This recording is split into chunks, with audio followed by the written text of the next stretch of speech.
Ladies and gentlemen, do not adjust your screens.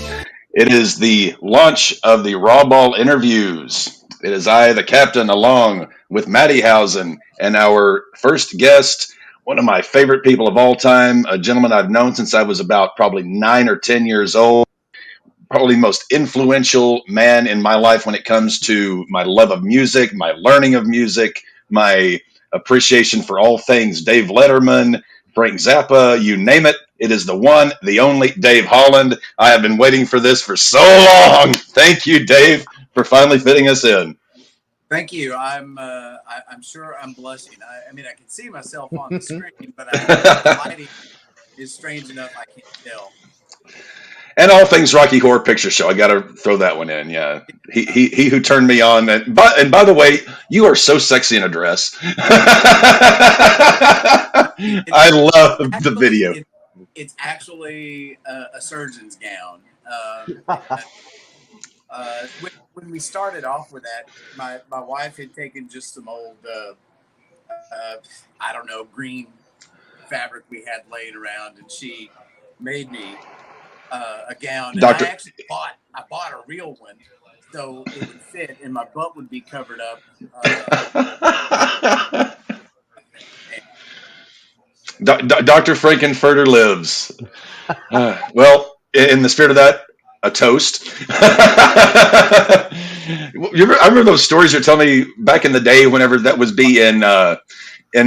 in theaters, and folks would bring in toast, would bring in water pistols, would bring it, and you said, "Yeah," and I was one of those assholes. Yeah. And it was in Fort Smith. It was at the Malco Twin on Towson and South U, where the big U-Haul place is now. There used to be a bowling alley and theater back behind it, and they would do midnight movies on Friday and Saturday. And for the longest time, it was either Song Remains the Same, Rocky Horror.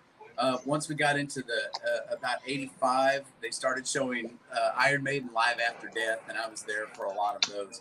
And they would also show the Ralph Bakshi Lord of the Rings, the animated Lord of the Rings. So we've got a resident fan of the channel and friend of the channel as well, David McKinnon, our fourth, saying, "Good evening. How are y'all doing?" Dave is up in Nova Scotia. He's our friend to the north. Cool. Well, let's jump right into it. Obviously, you and I come from the same hometown, went to the same high school, both had the same band director. You were, I think, about a decade and a half ahead of me in school. Something like I'm 36. I'm not sure exactly. 53. Okay, so yeah, a little over a decade and a half ahead of me, and I became your student when Jody Andrews decided to stop teaching, and she shifted her students over to you. Right. And we were still at Paul Mendy's studio over there on 16th. On 16th Street. I still have on my first acoustic guitar case a Paul Mendy studio sticker that's still on there. So yeah, I became one of your students, and just was blown away because I would learn more from a lesson with you, and you would teach everything from classical to blues to rock, but it would also, with your students, you would impart this knowledge about the music you were teaching, and why this is what it is, and then I was like, oh, he went to University of Miami. He actually went to. So I was like, holy smokes! So I guess let's kind of go to the beginning. What got you into music as a kid? How did you get started where you are now? What was the trigger? What were some of the early things that got you into it? He is prepared. He is very prepared. Live one of the greatest live albums of all freaking time. I think it's the greatest. The only live album I really think that even comes close to this is probably Live After Death by Iron Maiden. I think you could make I don't know, Double Live Gonzo, Ted Nugent, maybe. But yeah, that's it. And so I would what I also was toss Cream Wheels of Fire in there. oh yeah, Wheels of Fire is absolutely amazing. Um, the thing is, and I cheated. I brought this for my Bring One, which I wrote several for. But You can bring as much as you want. It's just it's a catchphrase. so I was 5, probably about to turn 6. I told this story in one of my videos on my YouTube channel, which is String 'em Up, by the way. So go check that out. And I woke up right around midnight, and I had to go to the bathroom, which is right across the hall from my room. And as I was walking to the bathroom, I looked down the hall, and I noticed my dad wasn't sitting on the couch. He's a night owl like I am. And so I went and did my business, went into the kitchen to grab to get some water. And so I figured I'd walk in, turn the light off, and turn the TV off. And there it was. It was the, I say it was the, actually, I don't remember which one it was. I don't remember if it was their 1975 in concert, no, it wasn't Don Kirshner's rock concert. That was something else. Or the Midnight Special. I can't remember which one it was.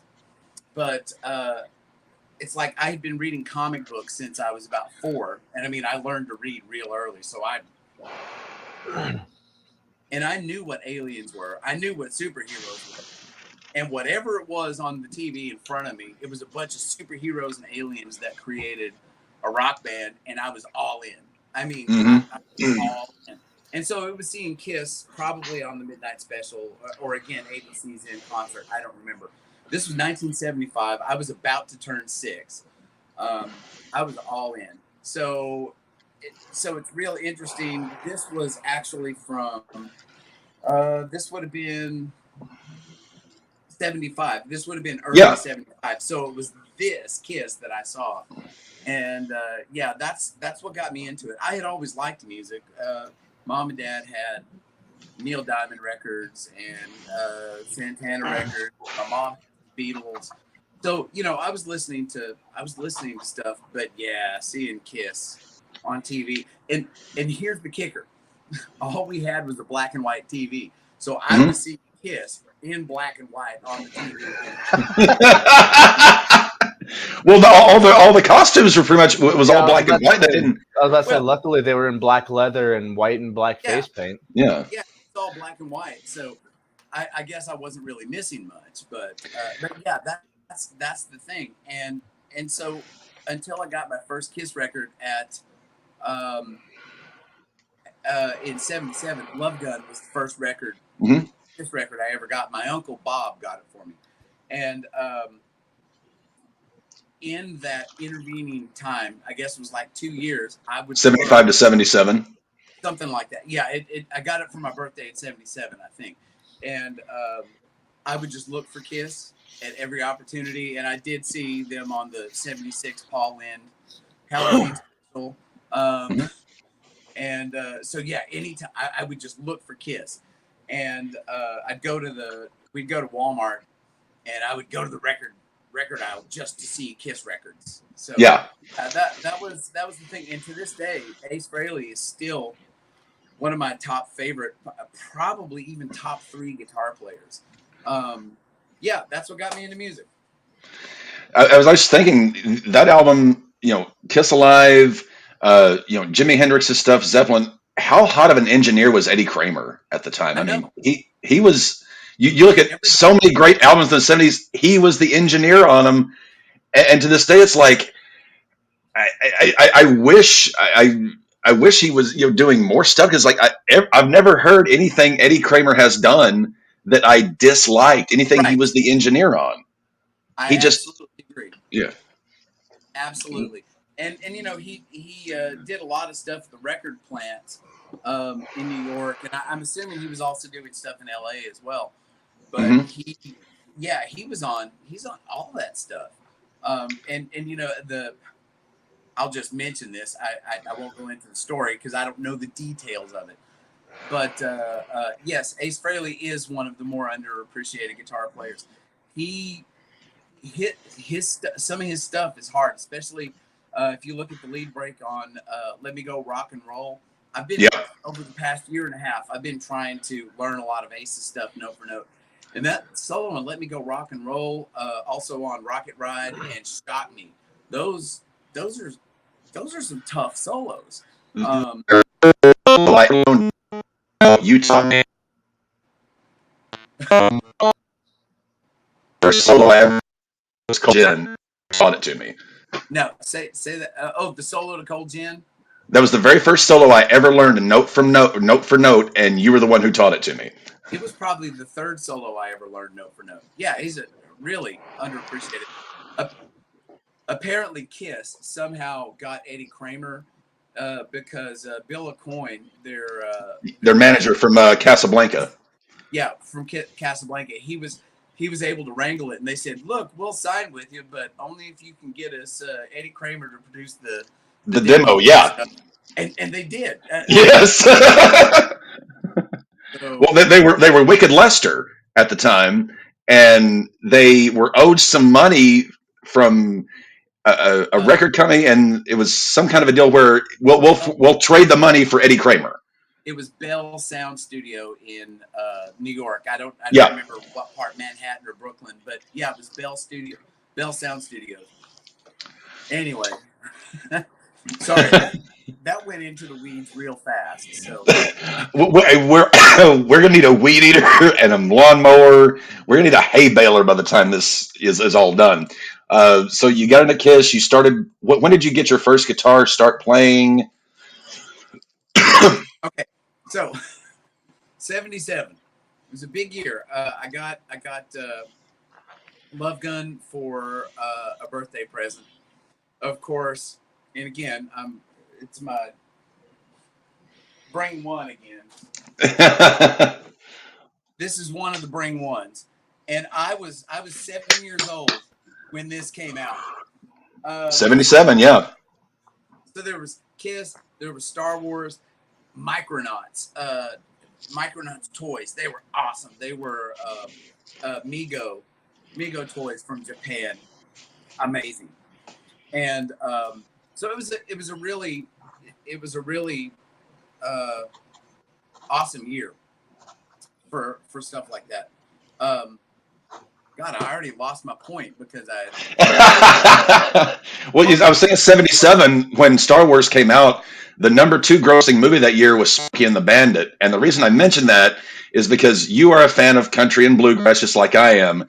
Yeah. Jerry Reed, where do you rank him on the list of all-time pure great guitar players? Because Jerry, as I've gotten older, I've gotten so much more respect for Jerry Reed. He was one of not less. He was the producer for in Nashville. Chet Atkins. He was on Chet Atkins' list. He was one of his CGAs, his certified guitar. And as I've gotten older and I've dug into, just like, holy smokes. And Elvis was wanting to cover Guitar Man, and they brought in like 10, 15 different session guys. None of them could do it. And Elvis just like, well, yeah, that's because Jerry is a finger picker. You can't copy him. He could flat pick. Yes. Flat pick like nobody's business. He's a severely underrated guitar player. And the thing is, guitar players, no, he's not underrated. But everybody just always thinks of him as the guy that wrote the funny songs, Amos Moses, and When You're Hot, You're Hot. Fine, I Got the Shaft. Maybe the greatest song title of all time. She got the gold mine, I got the shaft. Either that or Don't Come Home a Drinking with Lovin' on Your Mind. Here's a question for Dave from Dave. Sure. Go ahead, Matt. Oh, Jeff Healey. Oh gosh, when he first came out, I bought. Was it something the Light? I can't remember the name of his first album, but I listened to that a lot. His tone was so yes, ridiculous. I loved Jeff Healey. I only really know that first record. But yeah, it was mind boggling. And especially because at that time I was reading all the guitar magazines and stuff. And I saw an article, and it's like, wait a minute, this guy's blind and he's playing in his lap over.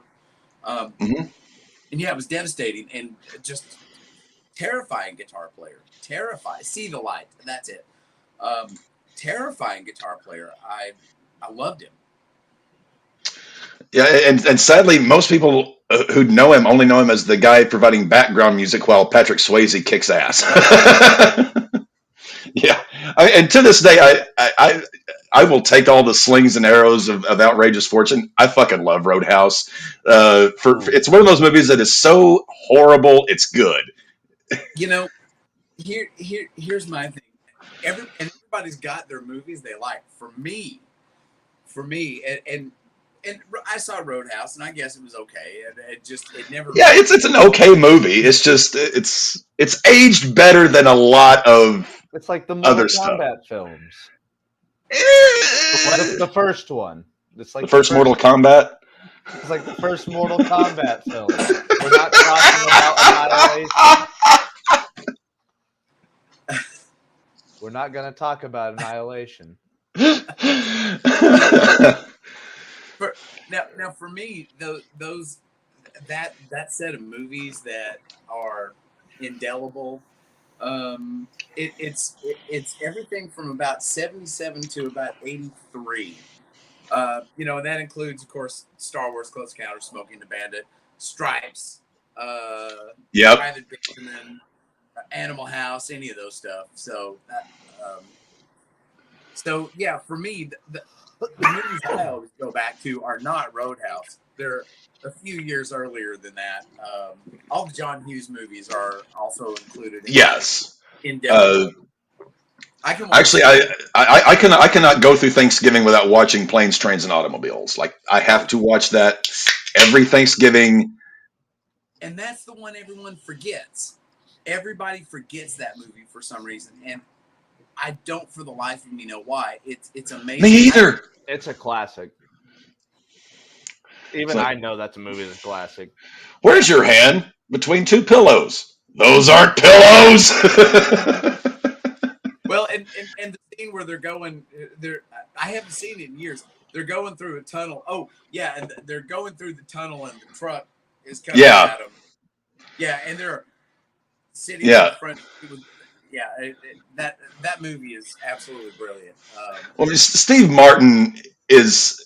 I know you and I are big, like, old school SNL fans, like the early run of SNL, and Steve Martin. I don't know many people my age who like Steve Martin because they're like, oh, I mean, I've either seen Father of the Bride, or I've seen this or that, and I'm like, you realize this guy was one of the preeminent comedians of his day. Like, he was up there at his peak. He was up there with Carlin. He was up there with Pryor. He was up there with everybody. And that's the thing. The 70s comedians, when you think about it, there's really only three. There's Pryor,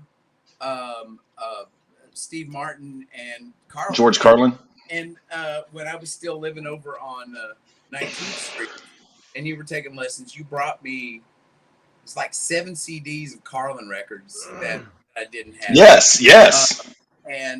No, George Carlin's always been.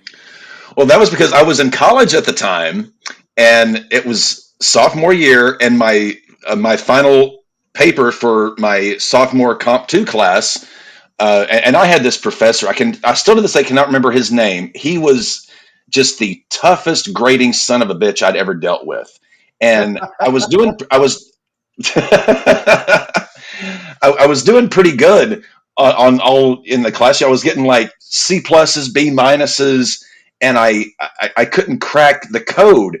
And then our final paper of the year, I wrote it was like 10 pages or something on the comedy of George Carlin. To this day, it was the only paper I got an A on from that guy, and I still have it in my safe. What class was it? It was English Comp 2 at UAFS. Big, tall, red-headed Irish guy. I don't know. I don't know if he'd still be there. The only This was tall. like 2005, I think. Yeah, it was Yeah, 2004 was my freshman. Yeah, 2005. Yeah, I don't guess but I know who yeah, it was. the only A I ever got in all of my in comp one and comp two was with this tough ass grader, and it was a paper on George Carlin. So that to this day, I still have that. It's like okay, I can. It's like all right, this is my claim to fame. I got an A from this son of a bitch. Uh, th- this is to David McKinnon. The first record I ever bought, or actually, I guess my mom bought for me, was King Tut, and it had "Hoedown at Sally Gooden's" on the flip side of the banjo tune that Steve did. But yeah, King Tut was the first record that I ever got. It was a 45.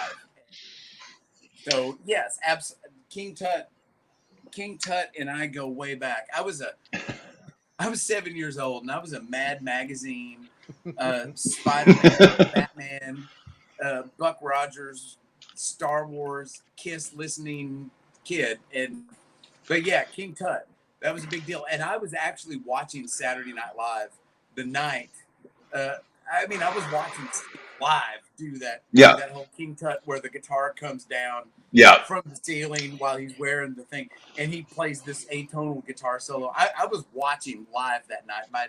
My mom and dad were actually pretty cool. I was watching Saturday Night Live at 6 and 7 years old live. Jane, you ignorant slut. Ignorant slut. Yes. And I was watching that live too. Yeah.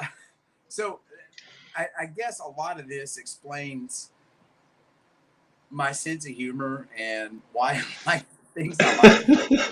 My mom and dad let me watch Saturday Night Live when I was 6 in their inaugural season. So, yeah, I guess. Oh, I completely get it. I was dating a girl a few years ago that really shared my sense of humor, and we all both love the classic SNL stuff. And I had downloaded onto my phone the Jane ignorant slut line for whenever she would say something that I would normally just completely because she was a musician. She was a bass player from San Francisco in punk rock bands, and she really got me into a lot of punk rock, especially Brian Jonestown Massacre, which became one of my favorite bands. And but anytime we were having a conversation, I would just have that queued up, and I could play it, and it was she didn't get it. She loved it because she was so into old school SNL. So you're about 7 or 8. You get a guitar. You start playing. Um, what obviously Kiss is one of the the big Yeah, ones. What and are the other bands that are going through your head? well, here's the thing. I remember what I forgot is that I wanted the Death Star playset. Okay. Oh, the original, yeah. Yes, and my mom said, "Hey, if I don't know if your conduct is better on your report card before we go into summer break, I'll buy that for you." And I, by God, towed the line, and I got a better grade in conduct. And by the way, April, Nature of the Beast, amazing album. I freaking love that album. Anyway, before I get sidetracked again, Go ahead, go ahead. when we actually got to, I think it was Penny's or someplace, and we were gonna buy that Death Star playset. I saw a guitar, and I said, I want that instead. It was the same price. So 77 was absolutely a great year because it was Star Wars, Kiss, all this stuff, and Mhm. I got my first guitar, and it was a crappy little Global. It was a steel string. It was. No, I don't have one. I thought I had. I thought I had a little crappy steel string. I don't. But it was crappy, and I beat the snot out of that thing. I learned all my open chords, and here's what I remember is I had learned C, the traditional G, which was just played with 3 fingers like this, Mhm. the D, I learned the A.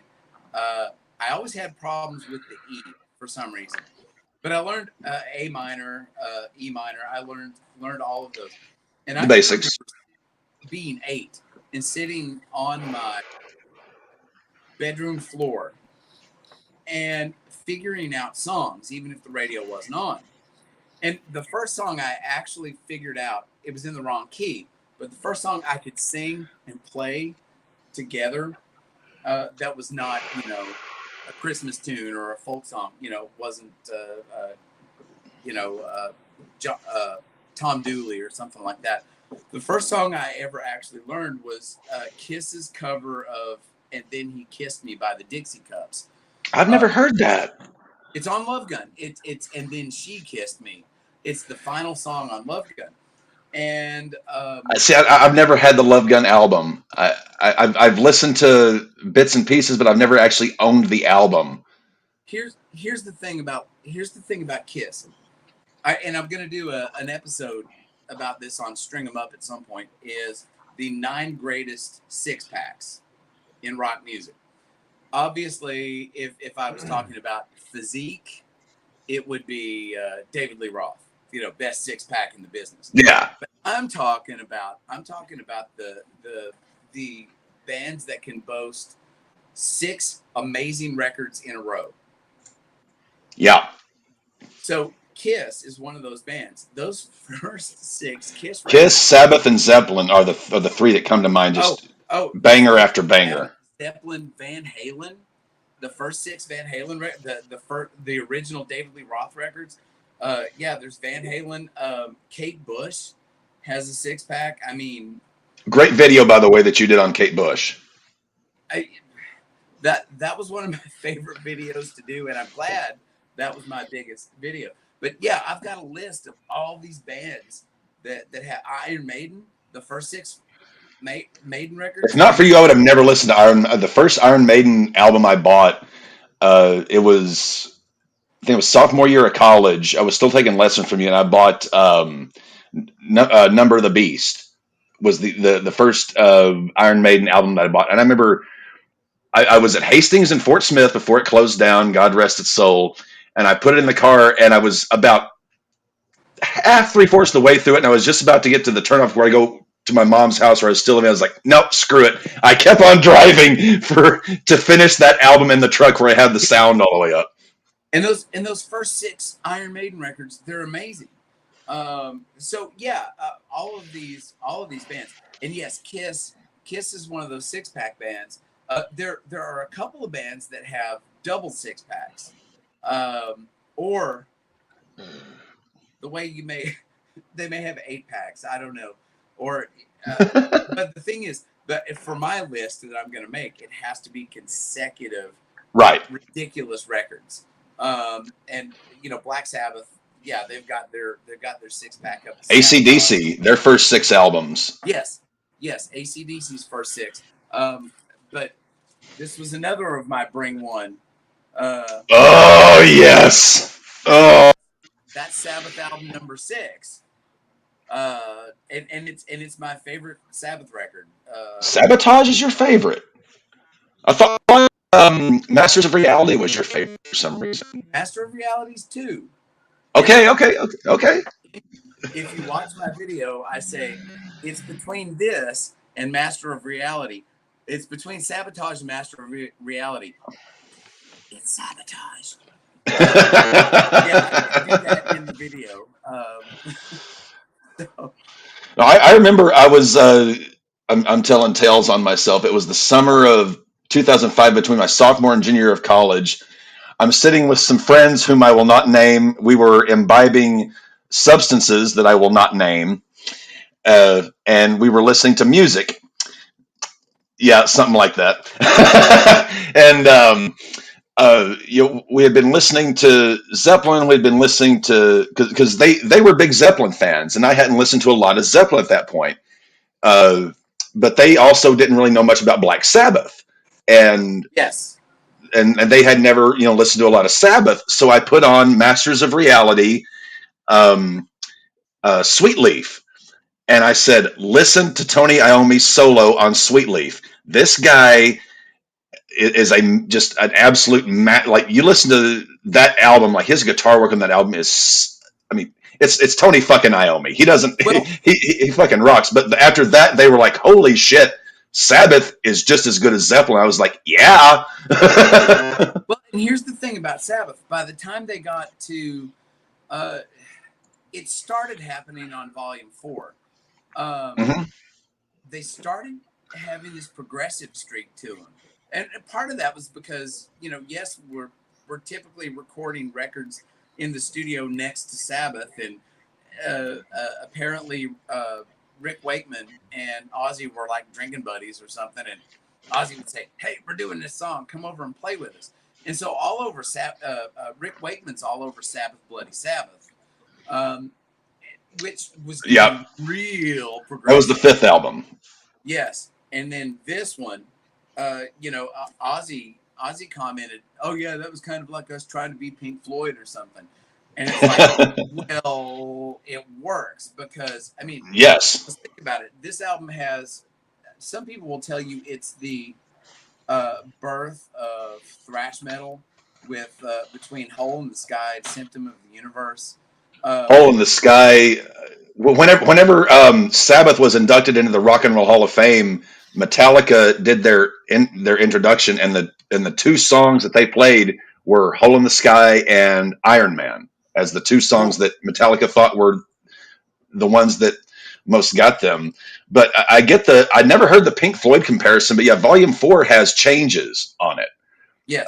Which to this day, and I remember the first time I heard it, I was just driving around aimlessly. I don't know what the hell was going. I was upset or I was pissed off about something, and I heard. And to this day, when I hear Ozzy Osbourne singing that, I will cry because it's such a takeoff from everything of the first 3 albums, and you hear that, and it's like you hear this poor little sweet kid from Birmingham just singing a ballad, and it's like, damn it, Ozzy.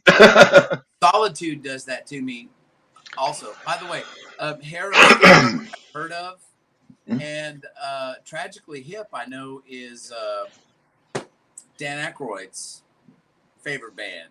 Really? So yeah, I was commenting. Is it Mr. McKinnon? Yeah, Dave. That's our Dave. So, but I don't know Tragically Hip too much. I'm sorry. Go ahead. I do have a question, because we are getting into because you can say that some Black Sabbath was very psychedelic in their way of music. Oh yeah.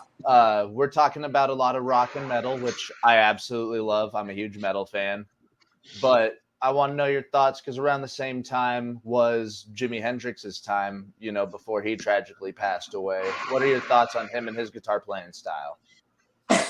Hendrix.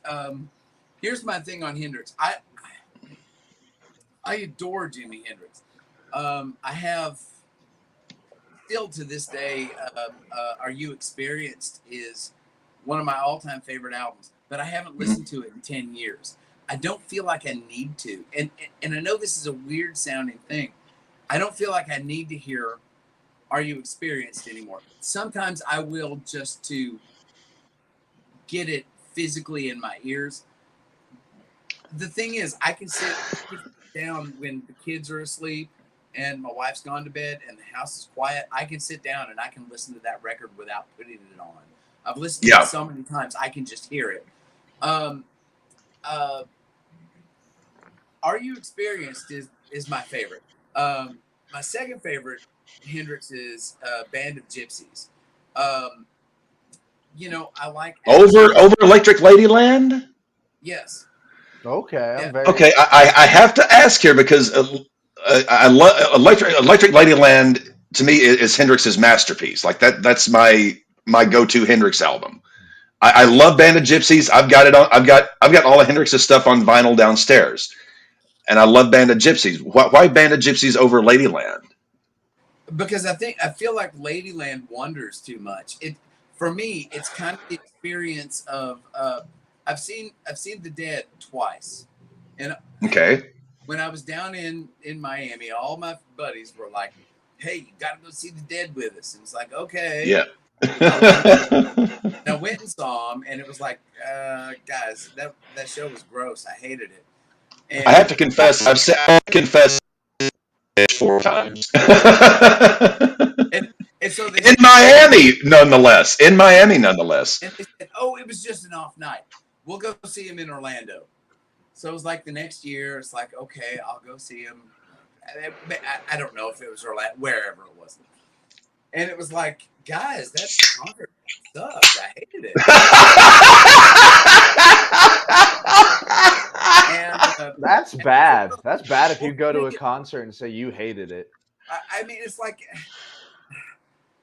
I don't, I didn't get it.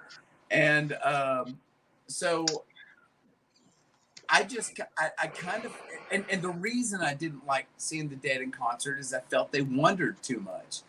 Yeah, I like their studio albums. I really like their studio albums. I don't like their live shows. I do too. American Beauty and the one no one can pronounce. Axamaxoa. Yeah, that one. Axamaxoa. China Cat Sunflower is one of my absolute favorite songs. And what's the album that has Box of Rain on it? And it's not Terrapin Station. Box of Rain. Let me effort this. I'm not as up on my Dead. Well, yeah, that was just the Grateful Dead album. Yeah, American Beauty. Yeah. Okay, so what's the one that has Hell in a Bucket? Go to Heaven. Grateful Dead, Go to Heaven. Isn't that the name of it? Yeah. Okay, so I have those 3 records, and I like them. But live, it felt like they wondered. They were totally the opposite of Zappa, who live is where Zappa and the band just focused like a freaking laser. Well, I mean, we're gonna get to Zappa. You and I both love Zappa. If not for you, I would not know Frank. He has become one of my all-time favorite guys. Zappa could be a whole episode, but we'll touch on Zappa. But I think with you, we'll have to do an entire episode on Zappa because I'm fine with that. Totally okay. Yeah. Dave does pose a good question here, though. Robert Plant's career post Zappa.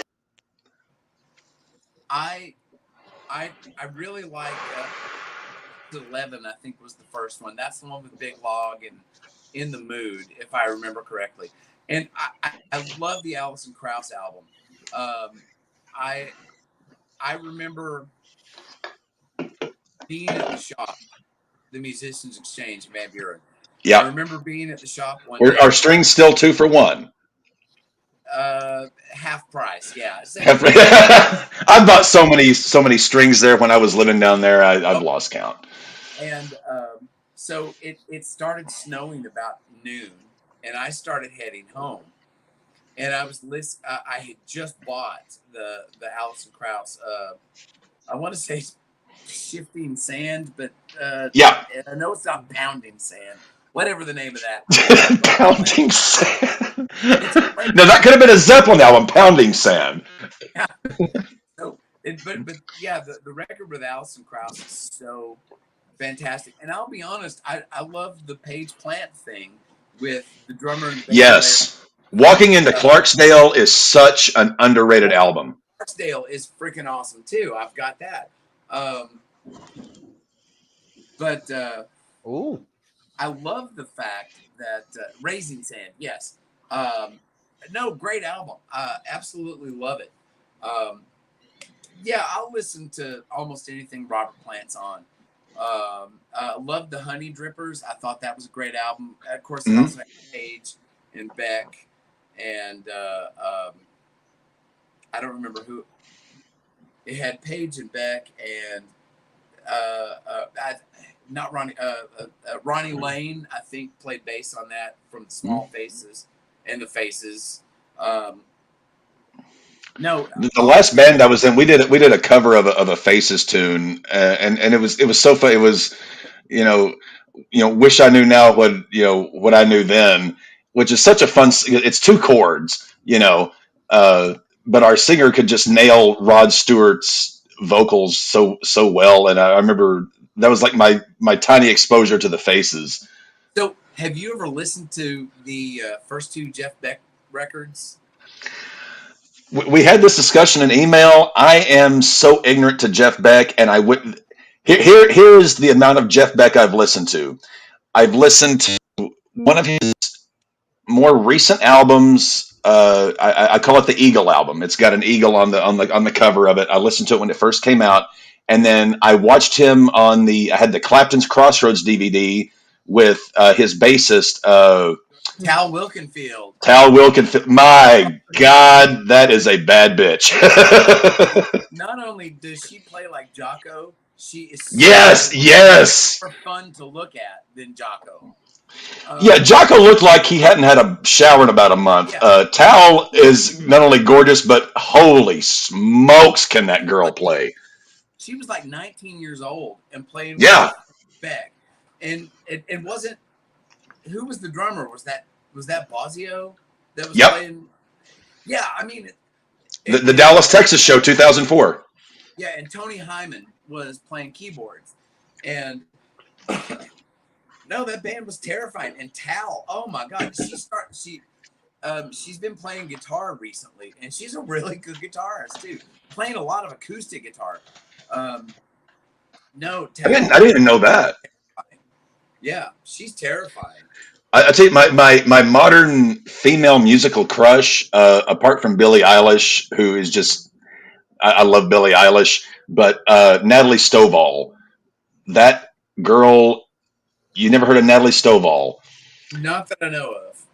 She is a fiddle player, and I found her. She did a show with Charlie Daniels. And he brought her on as a guest at one of his concerts. It's on YouTube. I'll send you the link. And she matches him lick for lick on Devil Went Down to Georgia. She looks like Alison Krauss, but plays violin or fiddle. You know, it depends on what genre you're in. You showed this to me, Cap. Yeah, I showed it to you your first trip up here, or down here. You're in Denver.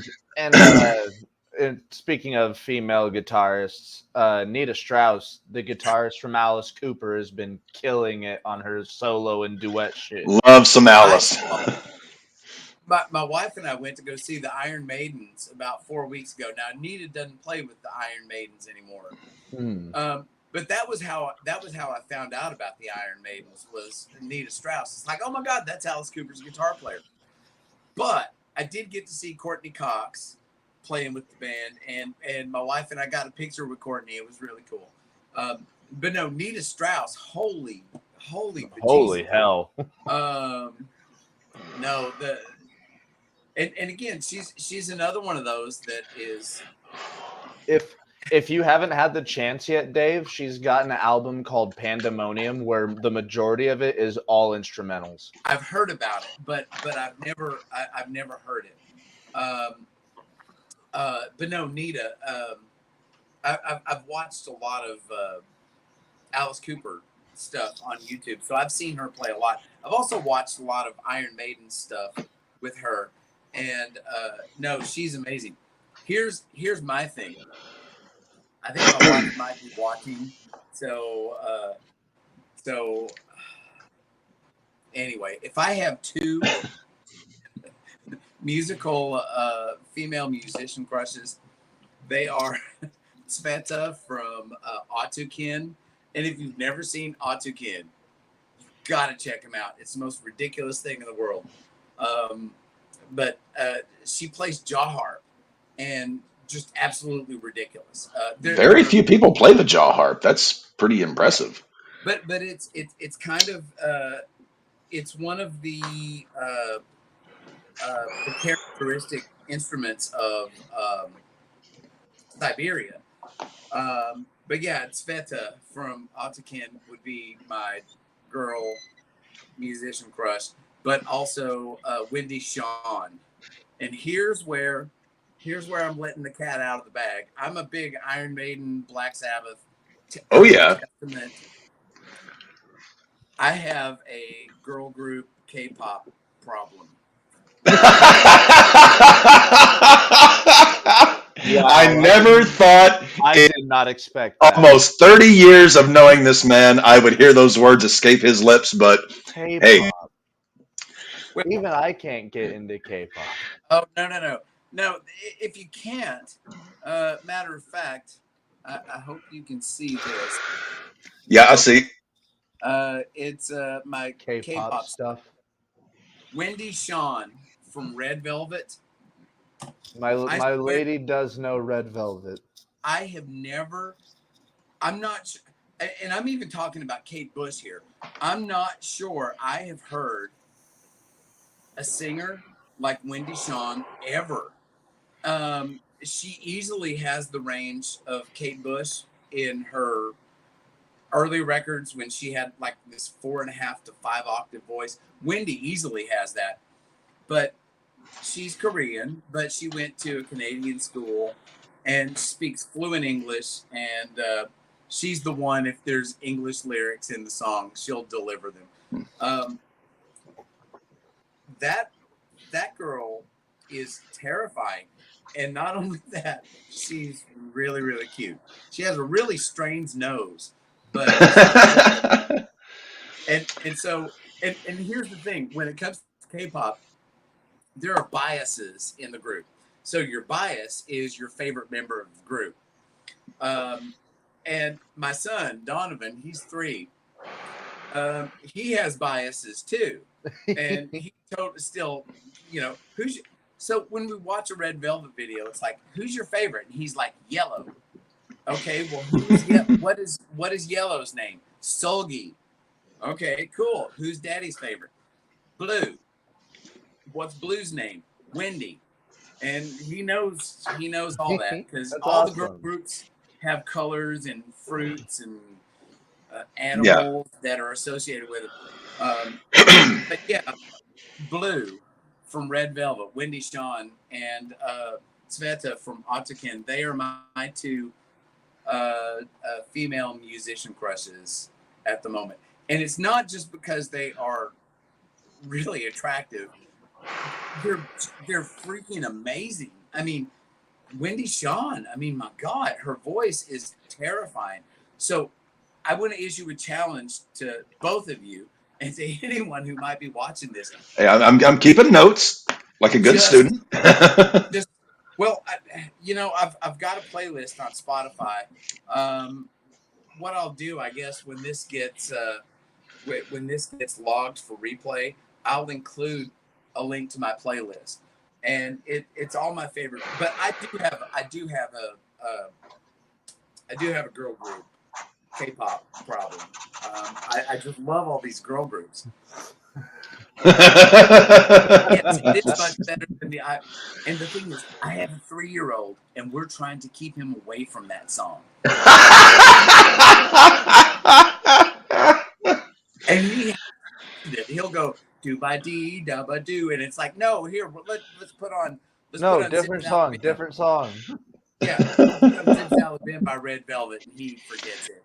My oldest nephew, I remember he's almost 5, but whenever he was 1.5 or 2, and we would be going somewhere, I'd hang out with my brother, and the only song that could ever calm that kid, he hated being strapped in the car seat for some reason. Foo Fighters, Learn How to Fly was the only song that would chill that kid out. I'm not sure exactly how, but that circling, fantastic though. Oh yeah. Circling back the wagons here.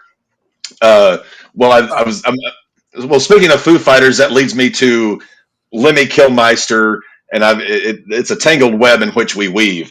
But getting back, you and I both, were in band, in orchestra, in school. You were a baritone player, and tuba. Okay, so we both went through Van Buren Band. We both had the same band director, Mike Jones. For those of us, or for those watching this that out there that are I'm guessing no one who's watching this is in high school, but for someone who's a musician who likes rock, likes metal, explain the benefit, because you and I both know this, of going through orchestra and classical music and going through that, playing in that type of setting. it is so incredibly fundamental and awesome to building your musical brain.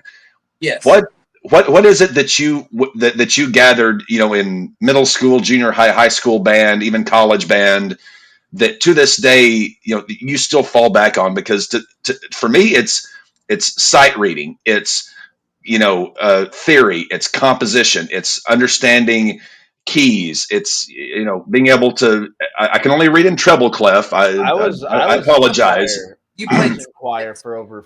Trumpet, yeah. I was in choir for 14 years, and Yeah. I still Yeah. can't sight read. Yes, you can. Tenor or bass or baritone, or was there?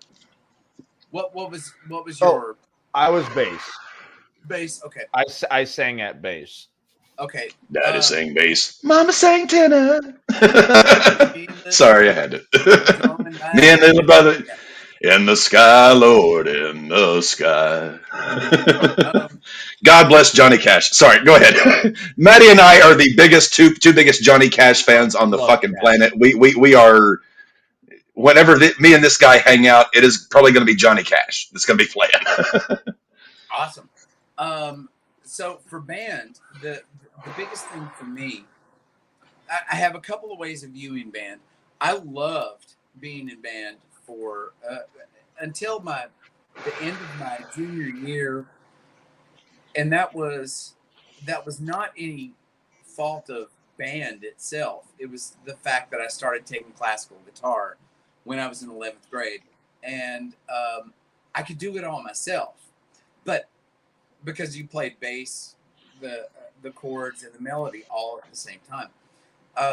But the thing for me about band is I love the social aspect of it, because the people that are in band are not the same kind of people who are either NPCs who don't have an activity in high school, or the people who were in cheerleading or the sports side of things. But think about the population of a high school. Most of your people are NPCs. They don't belong to any group. They don't belong to any organization. They never get that sense of camaraderie that you would get with sports or music. And I know there are other things now. There's art club, and there's I don't know. Some schools in Arkansas, I think, now have shooting teams, rifle teams. Okay. Stuff. So yeah, I mean, but for me, the big thing was that my best friends were all in band. It doesn't mean Mine too. I mean, if not for band, there are people that I'm still friends with that I still talk to. We started in 6th grade band together, and it's, while we may not be the closest, or like we're all, it's just we've been there, we've done it, we've worked, we've sweated, we've done the marching practice at fucking 6 a.m. in August heat. It's like we've been there, we've been to war together. Absolutely.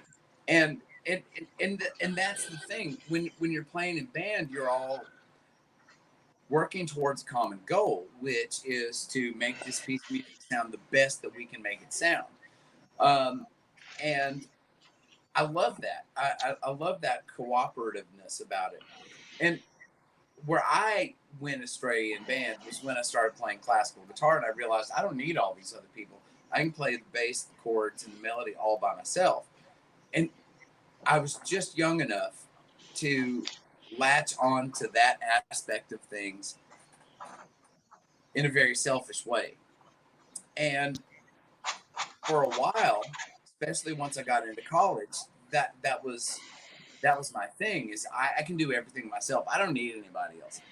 Screw you guys. I'm going home. I'm going home. And, Damn your black heart, Barbara Streisand. band was awesome, and I loved it. And everything I learned about band fed everything I did about classical guitar. Yes, I mostly read in bass clef. When I started playing classical guitar, I had to switch to treble clef. Well, it really wasn't that big a deal. Yeah, you adjust. What is it, a third or a? I'm trying to it's a third off. Yeah, because I took Mike Jones my senior year of high school. I took Mike Jones's theory class, and our final assignment was we had to write a piece of music. But I had to learn to read and write in both bass and treble and thank God for you, because you explained to me how to look at bass clef and how to make the adjustments. Otherwise, I wouldn't have passed. I think I went up getting like a C plus or a B minus in Mike Jones's theory class. But had I not been taking lessons, I was like, bass clef, what the fuck is this? By the way, David, Rick Emmett is one of my absolute favorite guitar players. Just a Game to this day is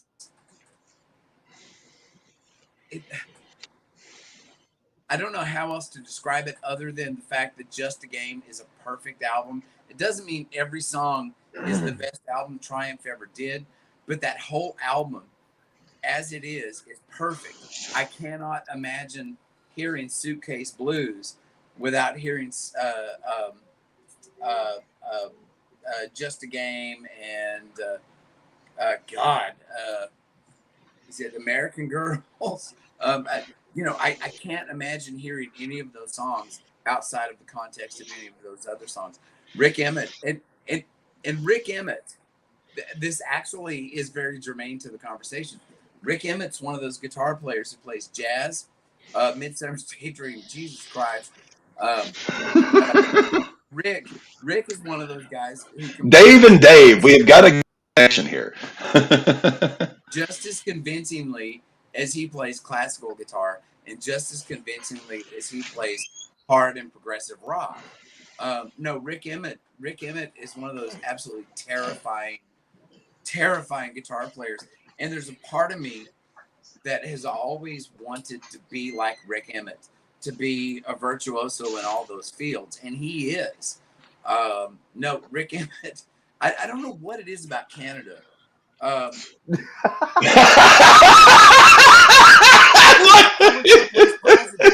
This is not a. I think that may be the best soundbite we've got. I don't know what it is about Canada, but let's see. We've got Rush, you've got Triumph, and you've got Saga. 3 of the most amazing progressive rock bands ever. Yeah. And even Dave and I have had this conversation. I'm not a big Rush fan, but I love Rush. Like they're not. I'm not like they're not a band that I sit and listen to. But in the instances where I do listen to them, I'm like, holy shit, these guys are fucking amazing. It's not my type of music, but my God, are they fucking phenomenal. Rush is one of the, to go back to something I said earlier, Rush has double 6-packs. Albums 2 through 7 are ridiculous. But then they come back in like 1990, I think it's 1990, and they put 6 amazing albums out after that with like a 10-year hole in the middle. Rush has double 6-packs. I don't know what it is about Canada, but how do three, as far as I'm concerned, top 5 progressive rock bands are going to be Rush, Emerson, Lake and Palmer, Triumph. Of course, Triumph's kind of like Rush. They're a hard rock band, but they're very progressive. Max Webster's another one. And I've already lost. Well, I remember the last time actually I saw you at the Musicians Exchange in Van Buren. I had come in there for strings or something, whatever, and you just happened to be in there that day.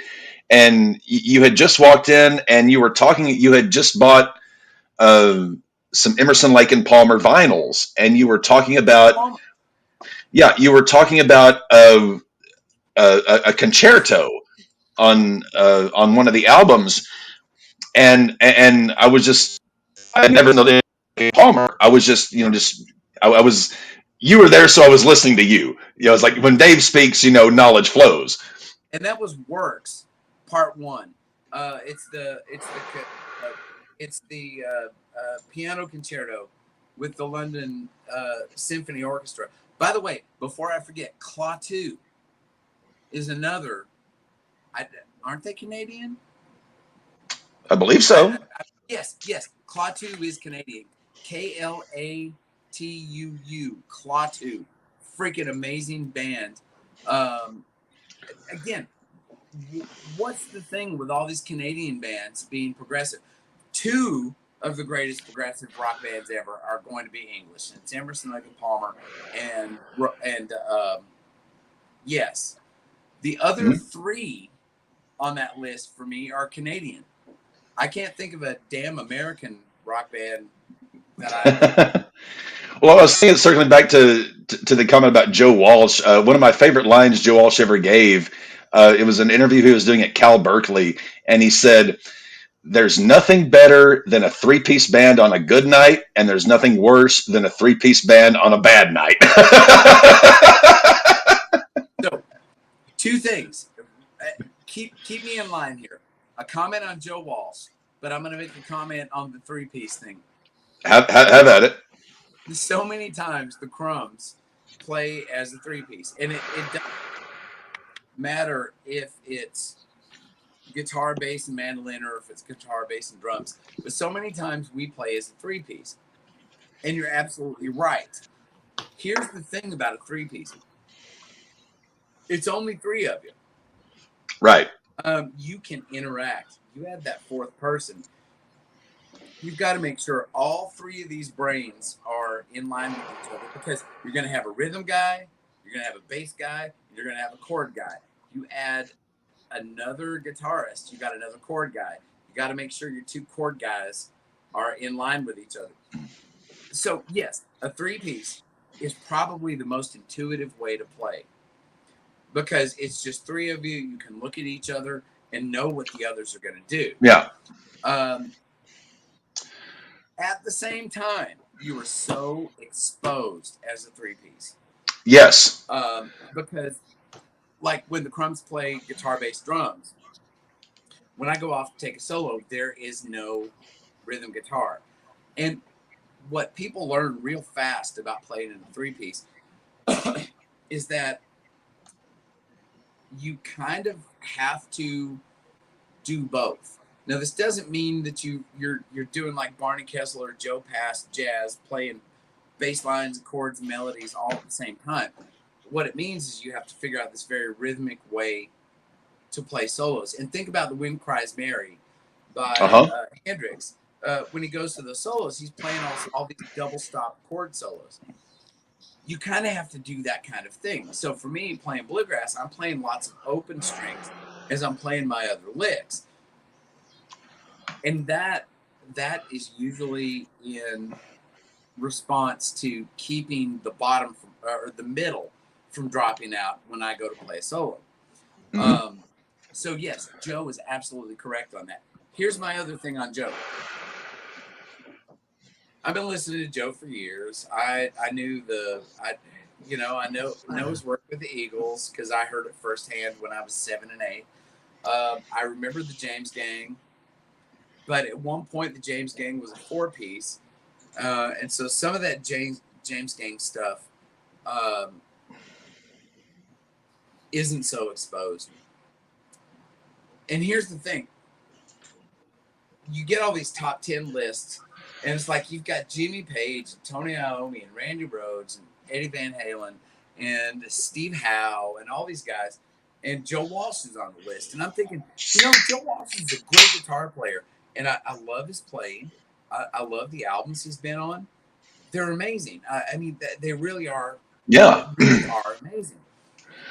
And I have to give credit to Joe Walsh. He did a clinic, a tutorial on how to set up a guitar with Guitar Center in London, like how to set the bridge, set the neck, and all that. And that was how because in the last band I was in, the last rock band I was in, I was not only one of the guitar players, I was the guitar tech in the band. Yeah. I was the guy who had to restring and work on my guitar, the other guitar player, the bass guy. I was the guy who did all the. And so Joe Walsh, I mean, he kept me employed in that band because I was there to make sure all the instruments were, set up right. Well, with Joe, the big thing I could never understand is Jimmy Page would always say that, yeah, Joe's my favorite guitar player. Okay, So here's the thing. I knew James Gang stuff. I knew all the Eagle stuff. I knew the smoker you play, the drunker you get. Yeah. But the album that I think that's the name of it, but I can't remember. It's the one that's got Life's Been Good. Yeah. I knew his solo stuff. And I'm sitting here thinking, why is Jimmy Page thinking he's my favorite guitar player? Because when Zeppelin came over on their first or second tour to the United States, James Gang opened for several gigs. And he sold his Les Paul to Jimmy Page, Yes, what became number one. But I still couldn't understand why Jimmy was saying he's my favorite guitar player. Well, about 6 weeks ago, I'm like, all right, I got Spotify. I don't have to pay for it. I'm going to listen to the first James Gang record. And when you get into the deep cuts that are not, on the first record, there actually are no hits on the first record, if I remember. It's on the second record with Funk 49 and Walk Away. The first record has none. It has a Funk 48, which is kind of a predecessor. And I'm sitting here listening to this stuff, and I'm thinking, holy crap, this sounds like a Jeff Beck group record, like Truth or Beckola, the first two. It sounds like a cross between the Jeff Beck group and Led Zeppelin, with all this crazy, almost. And don't forget, Page was in the Yardbirds when Beck was still there. He was playing bass and then switched to guitar. Yeah. And Beck gave him the Telecaster that became the guitar for Led Zeppelin 1. Gave him the mirror, the reflector. What became the mirror became the Dragon. Yeah. And so I started listening to the first two James Gang records, which I'd never had. I'm 53 freaking years old, a guitar nut. And I had never listened to an entire James Gang record. And it was like, as I'm listening to this, I'm thinking, how did I ever not listen to this? Because I now understand why Jimmy Page thought Joe Walsh was his favorite guitar player, favorite rock guitar player. Yeah, because Bert Jansch was his Bert Jansch and Scotty Moore. Early rock player, Scotty Moore. And it's like, I understand it now. And I listened to those. I listened to those first two James Gang records. James Gang records. All the time. I've got them. I fall asleep listening to them, and they're amazing. The first record, they had a keyboardist with them. By the second record, they're just working as a trio.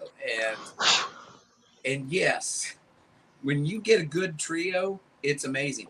And when I say when you have a good trio, I'm going to count the Black Sabbath, Led Zeppelin model, because it's still just a trio of instrumentalists. It doesn't really matter. Yeah. So when you talk about a rock guitar trio, for me, I don't care whether there's a singer or not. It's still a rock guitar trio because the band is a trio. Well, and think about, how many, to circle back, talking about guys like, John Bonham, for Led Zeppelin, or Bill Ward for Black Sabbath, they all come back to Ginger Baker from Cream as being that drummer that, totally, changed. And then I love John Bonham. I'm a Zeppelin devotee. I love Bill Ward. He is just the coolest drummer ever, especially, just his look in the 70s with the beard and everything. But as much as Ginger Baker went off the rails in later years, to this day, it's amazing how little credit Ginger Baker gets. Among musicians, obviously, but in the bigger expanse of things, you always hear John Bonham mentioned. You're occasionally going to hear, Bill Ward being mentioned here and there, but you never hear Ginger Baker as far as being the guy who, rhythmically, Baker held Cream together. literally he damn near broke them up, which you could arguably say that Ginger did that. Well, Uh, and that's because Ginger and Jack, Jack one Bruce. one was Irish, one was Scottish, and they had these they had these cultural / racial Yeah. hatreds. You People know, have always asked me, like, Brandon, if you were going to build your super group, who would be the musicians that you're putting together? And I said, I have no idea who my singer's going to be. I have no idea who my guitar player is going to be. I've got too many ideas, but I can tell you what my rhythm section is. It's Ringo Starr on drums, it's Jack Bruce on bass, and Steve Winwood on keyboard. I'm starting okay, with that foundation. After that, I'll figure it out. if you're talking about a rock band, for me, it's always Bill Ward. Always. Over Ringo. I adore the Beatles. I've been listening Oh, to I, them. I I know. You Like were the guy who got me into the Beatles. Trust me, I know. Ringo was the guy that George Martin would Never had to put a click in his ear. yes, they would try to get the Beatles to record to a click, and Ringo said, no, I don't like it. And so he'd say, okay, and they'd try a take, and George would be in there with a metronome, timing him. And Ringo Yep. would never, once he started playing, he never lost a beat. He was a human metronome. And not only that, especially if you listen to like Abbey Road, his drum parts are orchestral. I mean, he's playing the way an entire percussion section in an Yeah. orchestra. I mean, no, Ringo is probably the single most underrated and underappreciated guitar drummer in all of music, because he always played what was absolutely the non-negotiable perfect part for the song. There were He no never other. threw anything in that wasn't necessary. Absolutely. And if And you ever here's played with a drummer who likes to throw in crashes and unnecessary hi-hats, it's a bitch. and I Ringo only played what was necessary. like those kind of drummers too. Michael Sweet from Striper. Yes. There, I'm bringing up something from the '80s. Michael Sweet, or is it Robert Sweet? The blonde drummer.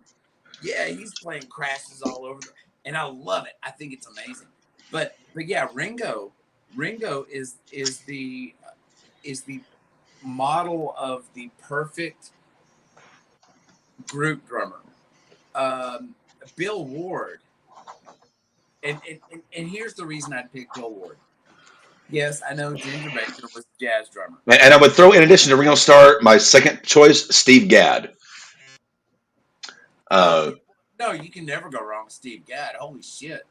I have never listened to a single record Steve Gadd was on where I was like, okay, those drums weren't just perfect.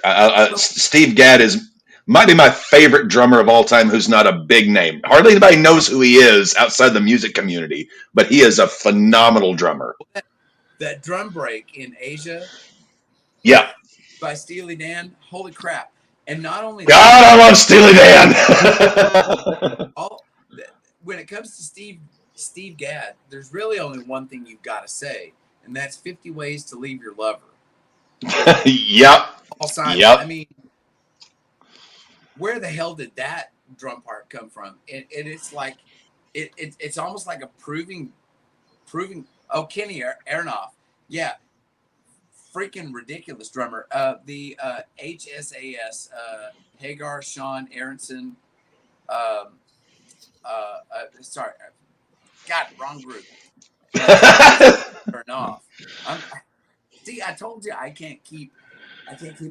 No, but Aronoff, God, freaking amazing. He went from John Cougar to stepping in for the Smashing Pumpkins. I mean, there's. Yeah. I mean that's a range right there if you think about it. And also Steve Jordan, who again, one of those guys that I first discovered Steve Jordan on the John Mayer Trio album because my brother was like, he's kind of like me. Like he likes blues guitar. He likes, that kind of thing. And he's like, dude, you got to listen to this album. And I was like, holy fucking shit. And then I listened to it, and then all of a sudden he's working with Keith Richards, and he's producing Keith Richards solo albums. Keith Richards is my favorite guitar player of all, not the best, but Keith Richards is my favorite guitar player of all time. I totally understand that. And he fills in for when Charlie Watts dies. He becomes the drummer for the Stones, and I'm like, they're gonna be. It's like, oh God, I fucking love Steve Jordan. Here's the thing about Steve Jordan. I watched the David Letterman show. I remember watching David Letterman back in the 70s when he had a morning show. Letterman had a morning show? Yeah, he did. And he got, yes. And everybody liked him so much that they gave him a late night show. And I watched David Letterman from the first episode. He should have been the guy who took over when Carson stepped out. I totally agree. But the thing is, Letterman had, from the beginning, when he went to late night with David Letterman, he had the most dangerous band in the world, and it was Hiram Bullock, Steve Jordan, Will Lee, and Paul Schaefer. Well, The thing is, Hiram Bullock, Will Lee, and Steve Jordan all went to the University of Miami. They came through the jazz program there. I did not know that. Yes, Will Lee actually, if I'm not mistaken, flunked out because he was too busy playing rock gigs, and he flunked out when his dad, William Lee, was the dean of the music school. So Will Lee's dad had to flunk him out of school because he wasn't keeping up with his classes. I only learned that later once I went to the University of Miami. Well, something else on the university. Jaco Pastorius went to Miami. So did and I know you play bass. I mean, we've gotten 10 kinds of sidetracks, so it's okay.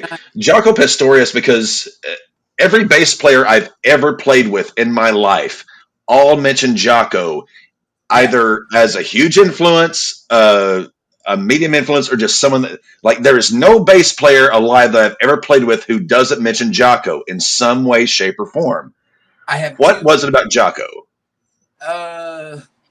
So let me tell you a secondhand story that might explain about Jaco. When you were at UFAS, do you remember Henry Rennie? Did you ever have? Yes, I do. I remember Henry Rennie. Yes. Henry went to the University of Miami when Jaco and Hiram Bullock and Steve Jordan and Will Lee and all those guys were there. So he was playing I know I might have to send a link to Henry tonight so he can see this. Henry was my second theory teacher at then it was called West Army. Yeah. And he wrote me a recommendation letter to get into the University of Miami, and as an alumnus. So that was probably part of the reason I got in. I had my index. I was thinking like Dave Lemon, like top 10 list from our home office in Butte, Montana. So Henry told me the first time he ever saw Jaco play. And he didn't have any classes with him. He knew Pat Metheny. He knew Danny Gottlieb. Mark Egan, bass player, who also went to school there. He knew all these guys. And he said he remembered seeing Jaco the first time. It was a trio with a sax player. And they're playing some tune. I don't know, probably some kind of samba or something. And, they're playing, and it's cool tune and everything. And then he remembered the sax player taking a solo and hearing this awesome Rhodes piano stuff going on. But he looked over, and the piano player is leaning on the piano like this. And it's Jaco. sitting there playing a bass line and comping these chords that sounded like a Rhodes piano. And that was his introduction to Jocko. And he was absolutely flabbergasted that the guy could play these fully realized bass lines while comping the chords in a way a piano player would. So that's the first thing about Jocko. I see Brandon's disappeared. Yeah, he is relieving some ballast, as he says. Yes, I'm going to have to do that myself here in a second. The second thing about Jocko is I have two basses. One of them is a really awesome Fender Precision, which I have not had possession of in 10 years because Brandon Patterson, the bass player that I play with, has it at his house. He's had it for 10 years. I have one electric bass here, and it's fretless. And yep, I remember you playing the fretless bass a couple times in lessons. Yes. I was like, how the hell do you play a fretless bass? And then you told me to watch the Cream reunion show, and Jack Bruce played a fretless bass 3/4 of that show. I was like, oh well, that's how you do it. And Tony Franklin, who played with Jimmy Page in The Firm. And by the way, Dave, love The Firm. But Dave, if you need to take a quick break, we can hop back right in. That's no problem. Maddie's got to top out at the top of the hour. We'll keep going. Give me 2 minutes. Go Talk amongst yourselves. Here's a topic. Saturday Night Live reference. Did you get it?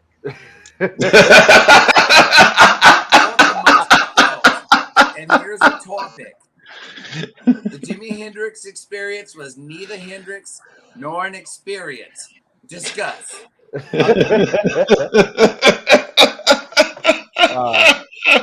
It has been an absolute pleasure for me to be here with you guys for this interview.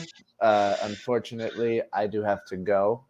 But I will be back tomorrow, as will Devin, and we will also have Dave McKinnon on to help us with the RAWBall Podcast on Wednesday.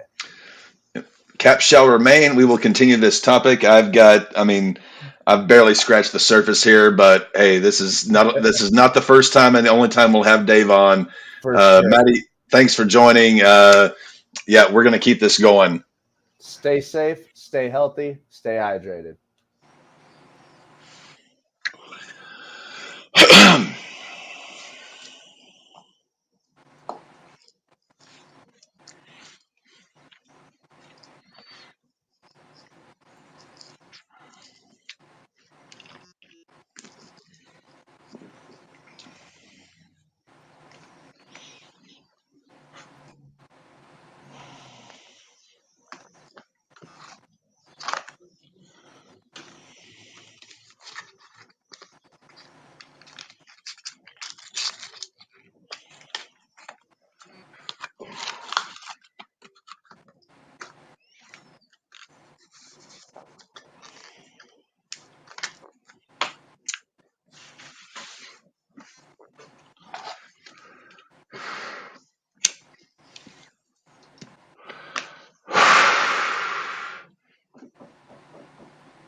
Okay.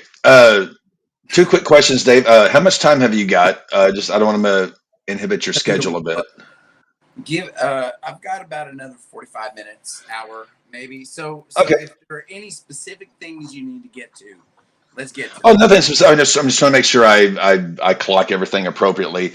Maddie had to go for yeah, he had to go take his fiance for something, so it's gonna be you and I for the rest of Okay. the interview, at least for tonight. Um, we got off track a little bit. Classical guitar.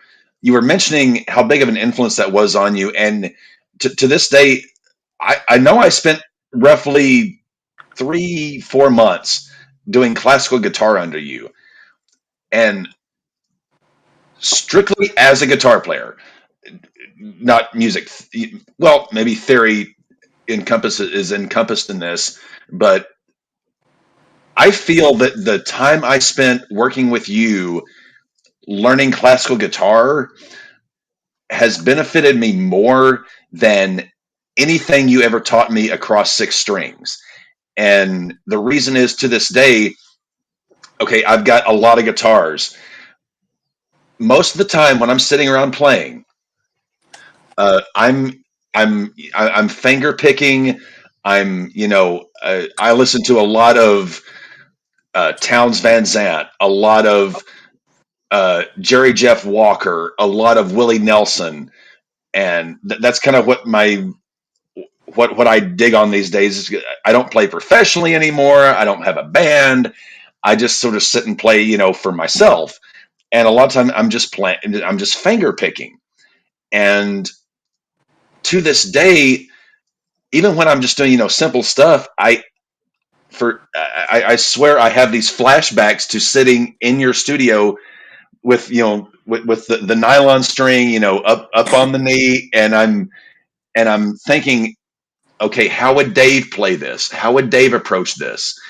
Because and it's just again, because I don't play for audiences, I just kind of play for myself, Yeah. and I'm always finger picking, and that is the one thing that I got from you as a student that has stuck with me the longest. Other things were more financially beneficial, more professionally beneficial, but personally, as a musician, I do that because I learned those very rudimentary classical guitar moves from you. So, getting back to how classical influenced you as much, what is it today that you still have from that? As you started playing classical guitar, you said, junior high, high school. What is it today that still has that hold on you? What that still has you by the short and curlies? Well, when it comes to classical guitar, I don't play near as much as I used to. And some of that was because I had a severe case of carpal tunnel syndrome, and I eventually got my hand Yeah, fixed. I My remember you were having those issues even back Yeah. in 2004, 2005. I remember one day I showed up for our session, our lessons, and your hand was swollen up Yes. like crazy. I finally got it fixed in '09, and then I went back to college. By the way, let me address something real fast. I never graduated from the University of Miami. There were problems with my recital, and I owed some money and stuff. But I did do my full 4 years, and I did my recital and everything. So even though I don't have a degree from the University of Miami, it was some of the best 4 years I ever had. Was there, and I got to study with one of the greatest classical guitarists who was breathing air at that time, a gentleman by the name of Juan Mercadal. I don't. Yes, back at Paul Mendy's studio, you had some pictures of him on the wall there. There's a picture between those two guitars right there. I know you Yep. can't see it, but that's one. And so even though I didn't get a degree from there, the thing is, you can't take what I learned there away from me. So No, anyway, once learned, it doesn't yes. it doesn't exit. And so I came back to Fort Smith, and my hand got so bad I couldn't play classical guitar for long periods of time anymore. Eventually got my hand fixed, and I play maybe about half as well as I played when I got out of Miami. In some ways, I actually play better than I used to because I have years and years and years gigging and teaching experience. So I find that if I sit down and sight read stuff that I had never played before, I actually can sight read. Hang on. Carbonation. It's a Cigar City brewing from Tampa. Okay. Some of My, the my best. my fiance and my brother are huge IPA Pale Ale fans.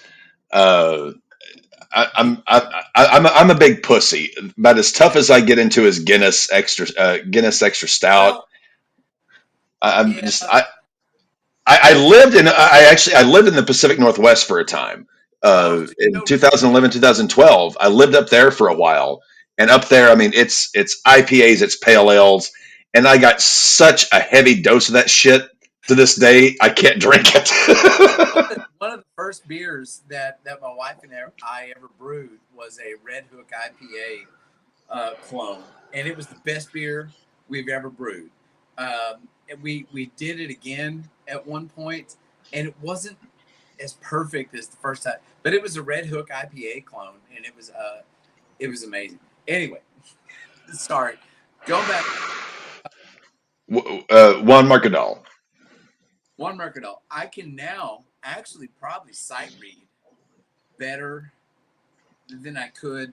You put some of the Napoleon Costi studies in front of me that I never actually studied before, and I can sight read through them really well. My problem is I don't have time to sit there and put my couple hundred hours into a given piece to perfect it and have it ready for concertizing.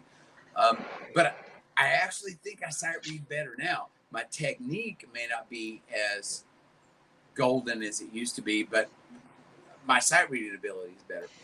Here's the thing. I would say at this point, I agree. Like my sight reading and is not. I was never a great sight reader. At this point, as far as music, what I learned from playing and actually playing in bands and working with people is understanding. When you're in a band, there everyone has their role. Like what your spot is, whether it be musically, instrumentally, vocally, and the thing that I learned, and it was a blessing that I learned, is that I'm not as good a guitar player as I thought I was.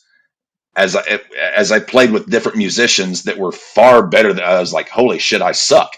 But as I And that, learned, it was like, okay, I learned where to kind of fit in. And the last band we did 4-part vocal harmonies, yeah, and I learned like, okay, the other guitar player is up here, our singer's here, our keyboard is here. I have to kind of you know filter. And we were recording an album.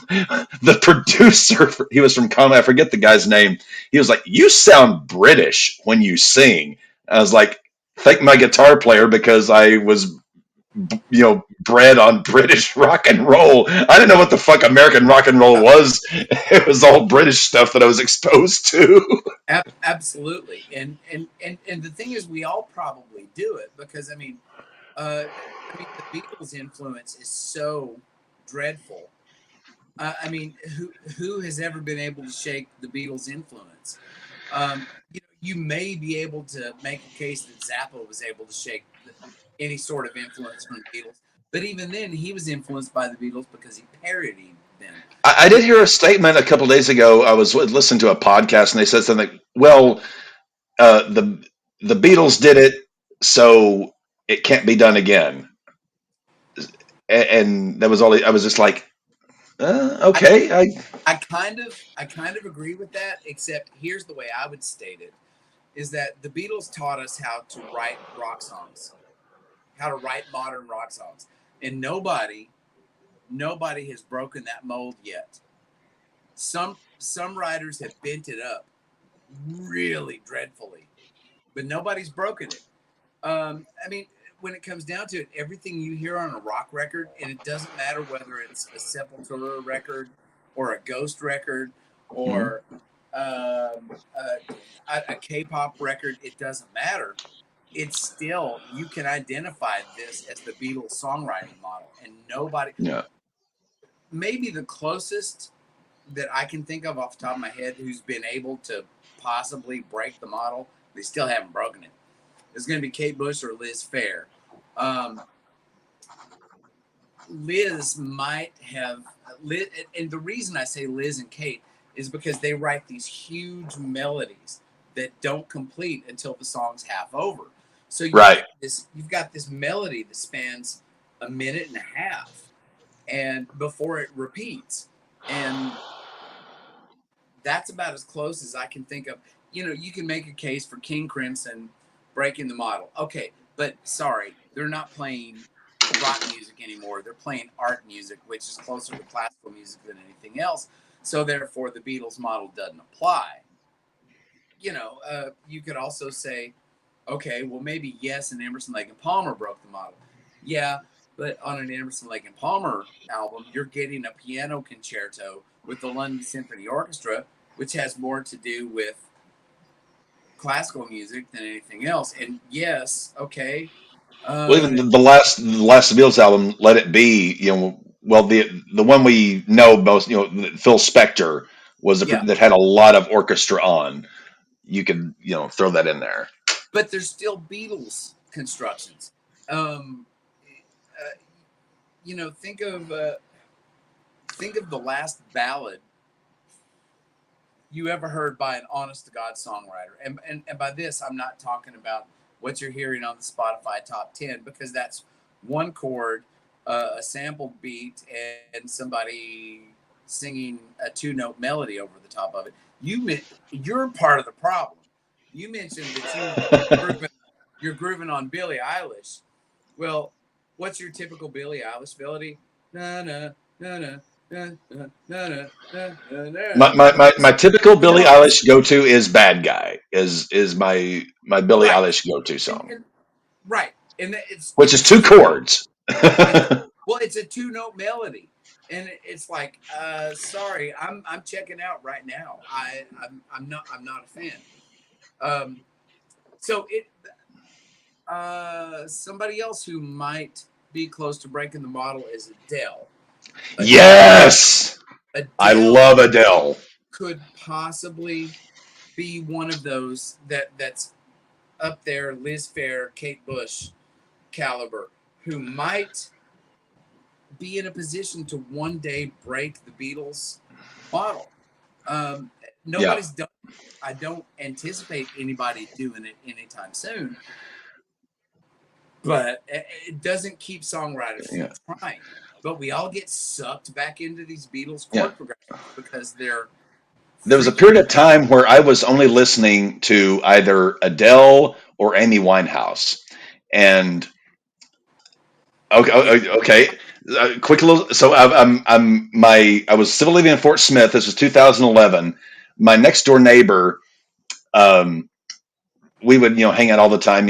Drank, play video games, whatever. And I'm sitting in his apartment, and he knew I'm a music guy, and he plays me an Adele song. was this your apartment on Albert Pike No, no, no, no. This was over near. there? Yeah, I lived over off Albert Pike. This was around the bottom of Fianna Hills. Uh, and I'm sitting on his couch, and he knows I'm a music guy, and he plays me an Adele song.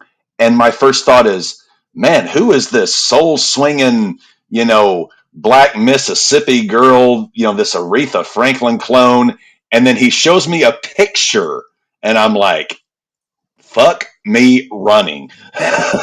That's what I thought about Amy Winehouse the first time I heard Rehab. I used to listen to this station out of Los Angeles. Steve Jones, the guitar player from the Sex Sex Pistols, Pistols, yes. did a show, and it was an amazing station because they would play 45 Grave, and they'd play the Mars Volta, and then I heard the song, and I thought, who is this 300 fucking pound black Soul chick singing from sister. Mississippi singing this rehab song.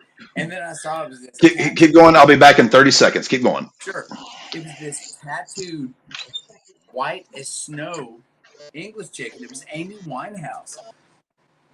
And I'm riffing here for a second because I got to make sure he's back to make my point.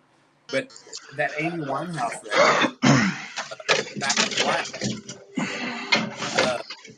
was an amazing record. And I listened, my future wife, my only wife, she was my future wife then. She and I listened to that record all the time. And God, that album was ridiculous. Yeah, Back to Black. That was when I first started collecting vinyl a few years ago. Or, well, actually, it's been about 10 years now I've been collecting vinyl. That was one of the first records that that I bought because the guitar player in the band I was in turned me on to her. He was like, dude, if you love, Motown, soul, you'll love this. And I instantly, after 2 tracks of Back to Black, I was on Amazon ordering that vinyl. and the thing, so you take a look at Adele, you take a look at Amy Winehouse, you take a look at Shirley Bass. Now, do you know Shirley Bass? Oh yeah, Goldfinger. Diamonds Are Forever, and sang those Bond tunes. Yeah. And then you take a look at Dusty Springfield, The Look of Love. For years, do you know the song The Look of Love? The Look of Love. Well, I got in trouble at work about 6 months ago over a Dusty Springfield song because we were having a karaoke party. Well, it's not necessarily karaoke, but it was sort of a musical themed work party, and they're like, everybody, okay, write down a song that you want to have played, like whatever, like the 15, 16 team members. I wrote down Son of a Preacher Man. Oh yeah. And my boss chastened me that song was not appropriate. I was like, are you fucking kidding me? One hit. How is it not appropriate? It was played on the radio and I was like, okay, had I recommended Warren's Eve on My Shit's Fucked Up, okay, I would have understood being chastened, but Dusty Springfield, son of a, like, this is not appropriate for the workplace. What the fuck is your problem? So I made a point earlier about what the hell's up with Canada and the progressive rock bands. What the hell is up with England, dating back to the mid-'60s with Dusty Springfield? What is up with all these female British singers who sound like they're these big, beautiful black women with these 300 these soul mamas? I mean, yeah. I mean, it's Dusty Springfield. There's Adele. There's Amy Winehouse. There's I just forgot one. There's I mentioned. What is the deal? I mean, how do you get these tiny British women who are like 5 foot tall, big Mississippi Muscle Shoals, Aretha Franklin kind of voices? What is up with that? It literally boggles my mind because I thought for years when I heard Son of a Preacher Man and Look of Love, I thought it was Roberta Flack singing Look of Love. I thought that was Roberta Flack. And it was just this tiny little British chick singing. And it's like, how? Of course, I guess... what's his name from Fine Young Cannibals? Do you remember them? She drives me crazy, like no one. Vaguely. Yeah, there's this whole litany of British singers who sound like black singers from the American South, and that's amazing because it shows that the United States, unique contribution to music, the blues, Yep. has totally migrated to England. It's totally migrated to Japan. It's migrated to Korea, and the reason I say Korea is going back to my girl K-pop. musician crush, Wendy Shawn. Holy shit, she sings like here's the thing I want to ask of you. Spend a couple days listening to Red Velvet and tell me the big singing from the Red Velvet songs, the main singer singing, doesn't stir something in your southern soul. I mean, all right, I made a big note and I circled it. The Red Velvet big singing. Red Velvet, probably the big one. But Winter from aespa, and it's AESPA. Winter from aespa, holy shit. That girl sings. And also there's Wei, Way, from Crayon Pop. That girl is a belter, and her twin sister Cho Ah is a big freaking singer. I mean, it makes me, as an American musician, so proud to see that all these singers from Japan and Korea and Britain and oh my God, holy moly, Say So Neon. It's SESO Neon. Say So Neon. They are a Korean rock band. Holy Jesus Christ. The singer, her name is Hwang So Yoon. And the first time I saw her, I thought she was just a very pretty guy. Because she's sitting there and she's playing this raging ass guitar stuff. And then you hear the first words come out of her mouth and she's going, and it's like, I'm sitting here thinking, wait a minute, this is a very pretty guy. And then I realized, no, this is a girl. She has boobs. And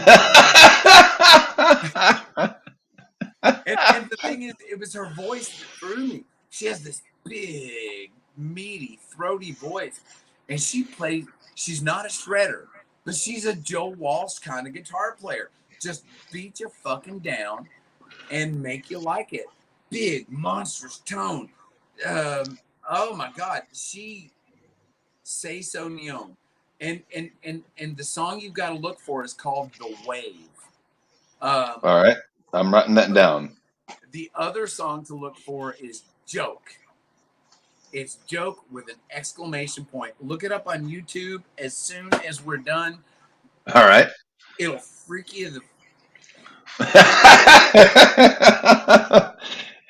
it's like one of those. It's like when you get good Southern fried potatoes. Your tongue will lick your brain. You'll slap your brains out of your head.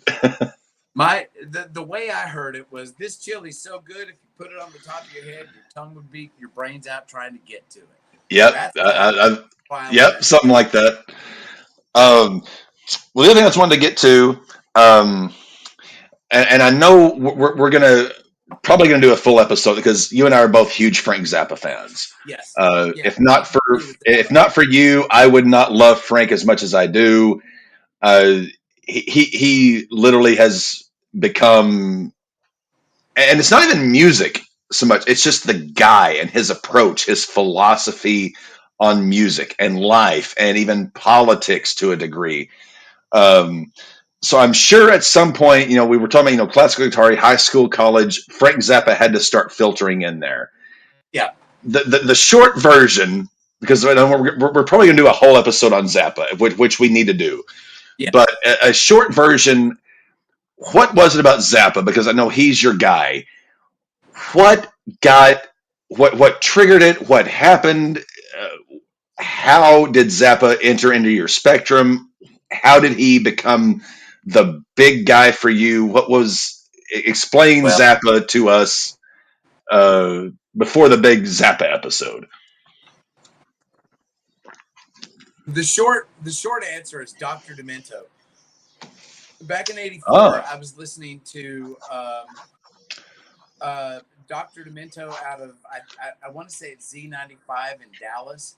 For some reason, in Van Buren, same guy Al Yankovic was really big on. Right. And I remember hearing "Don't Eat the Yellow Snow" and Nanook Rubs It. They didn't do the entire side one of Apostrophe. I also remember, which was the first Zappa album you ever had me sit down to listen to. Yeah, that was the. The first Zappa album you ever had me sit down and sort of fatherly said, Brandon, you've got to listen to this, was Apostrophe. And then you loaned me the first 3 or 4 albums from the Mothers of Invention. So that was my introduction to Zappa. So for me, like I said, it was Dr. Demento, and I remember hearing the first 2 movements of the Nanook saga, which was "Don't Eat the Yellow Snow" and Nanook Rubs It.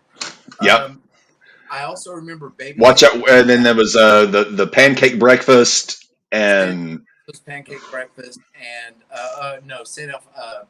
St. Alfonso's Pancake Breakfast and Father Oblivion. And so the third thing I remember hearing by Zappa was "Baby Take Your Teeth Out," which is about a certain kind of sexual activity. Yeah. I want to keep. If you've ever seen the Squidbillies, think about Granny Kyler and her. Billy Joe Shaver, by the way, has become a huge. I got into like finger picking and like Austin sort of Texas country music in the last couple of years. Billy Joe Shaver, right? God damn, I love that guy. And so those kind of sowed the seeds. And once I got back from the University of Miami, I bought Strictly Commercial. Yep, another great Zappa album. Yes, and it's the one that said that Frank thought every song on this album should have been a #1 hit, but never was. And off that record, probably the 2 songs that grabbed me more than any, well, one song for sure, Montana. Yep. I think it's Zappa's greatest solo ever. I absolutely love everything about Montana. And the female background singers on that song are Tina Turner and the Ikeettes. Yeah. So that's Tina Turner that's singing on "Dirty Love" and.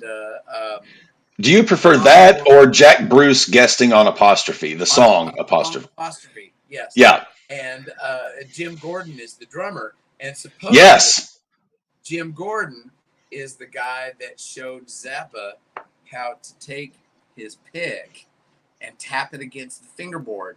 So, really? Yes. So it was Zappa tapping 6 years before Eddie Van Halen. Yeah. But Jim Gordon showed him that trick, and he called it his Bulgarian bagpipe. I've never heard that story about.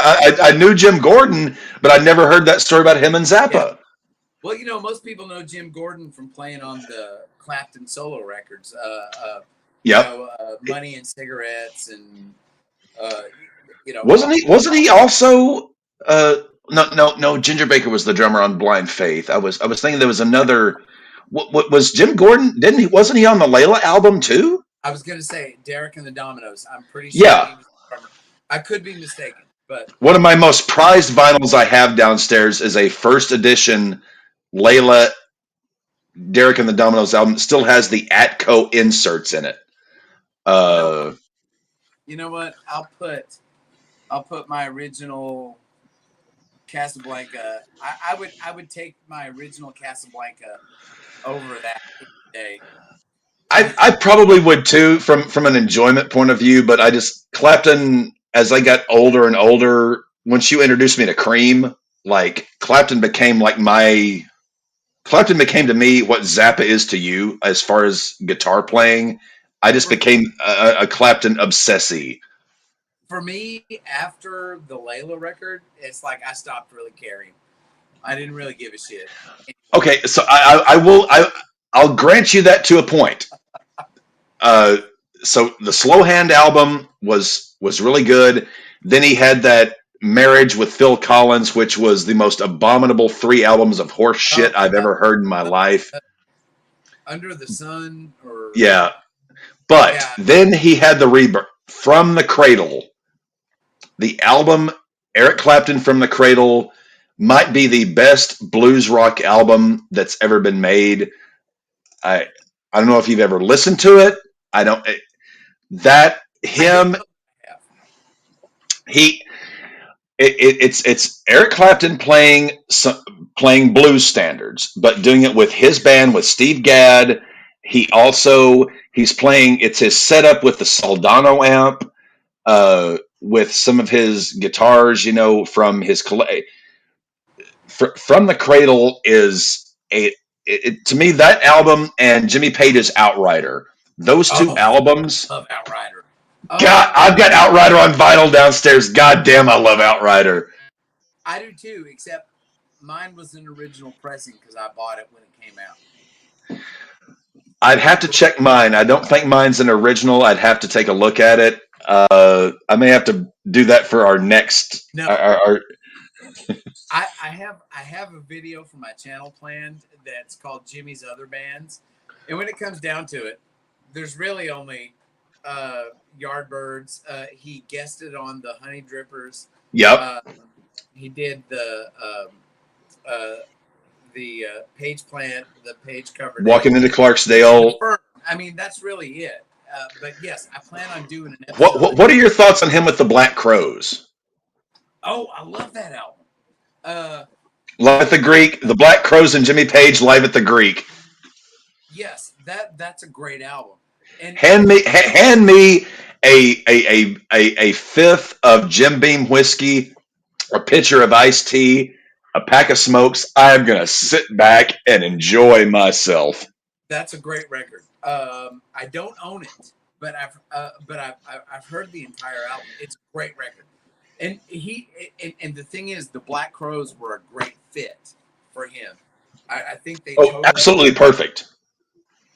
I agree. I totally agree. But yes, I have a video planned for Jimmy's Other Bands that'll deal with the Firm and his guest shots on the Honey Drippers. And that I mean, that's my thing is I absolutely love Jimmy Page. Actually, as I found out, he and I have the same birthday, January 9th.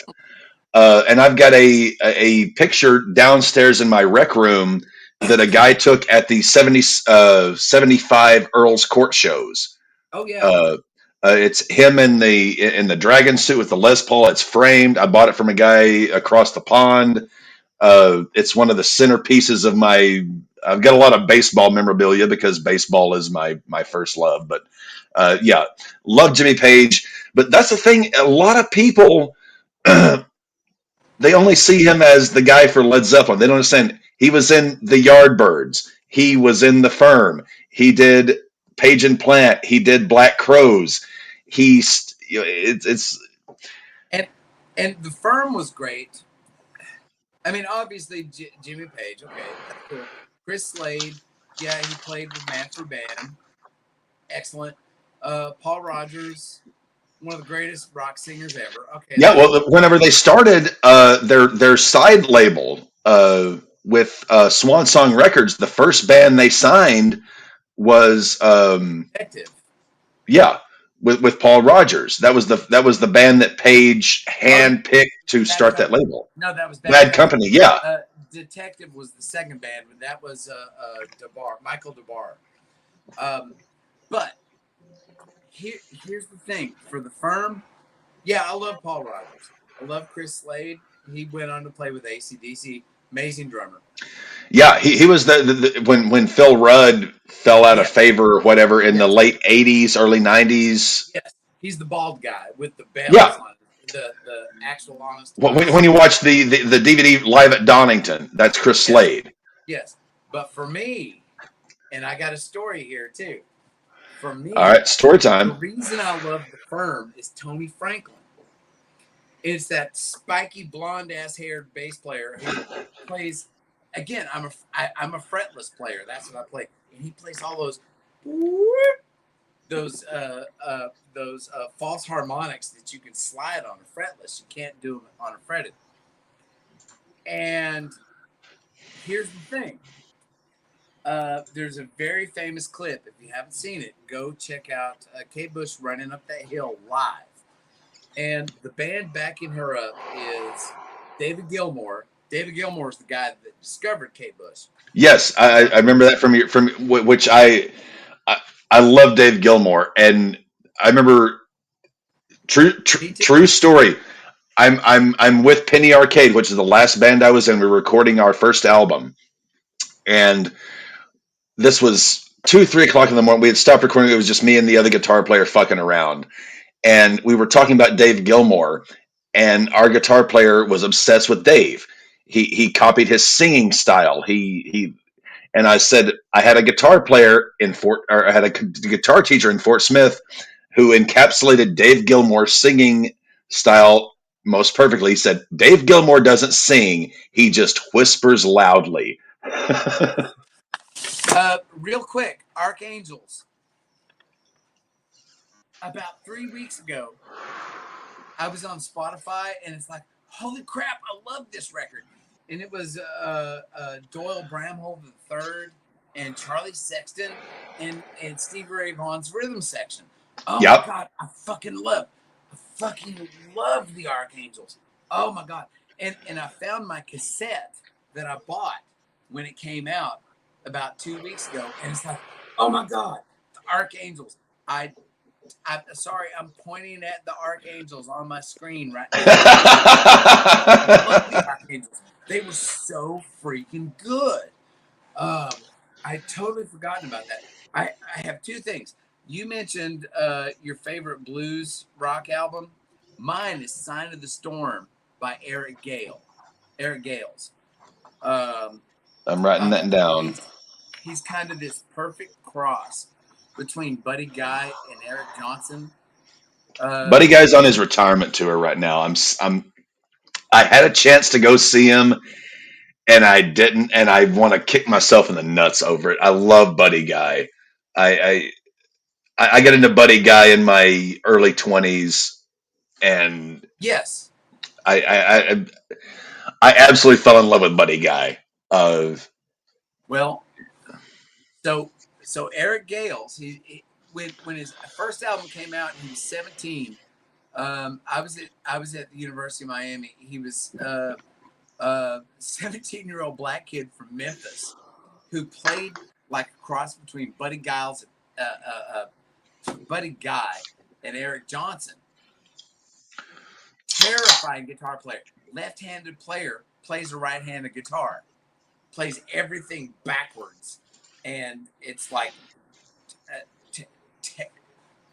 totally terrifying guitarist. That's a good thoughts on Johnny Lang. I liked his debut album.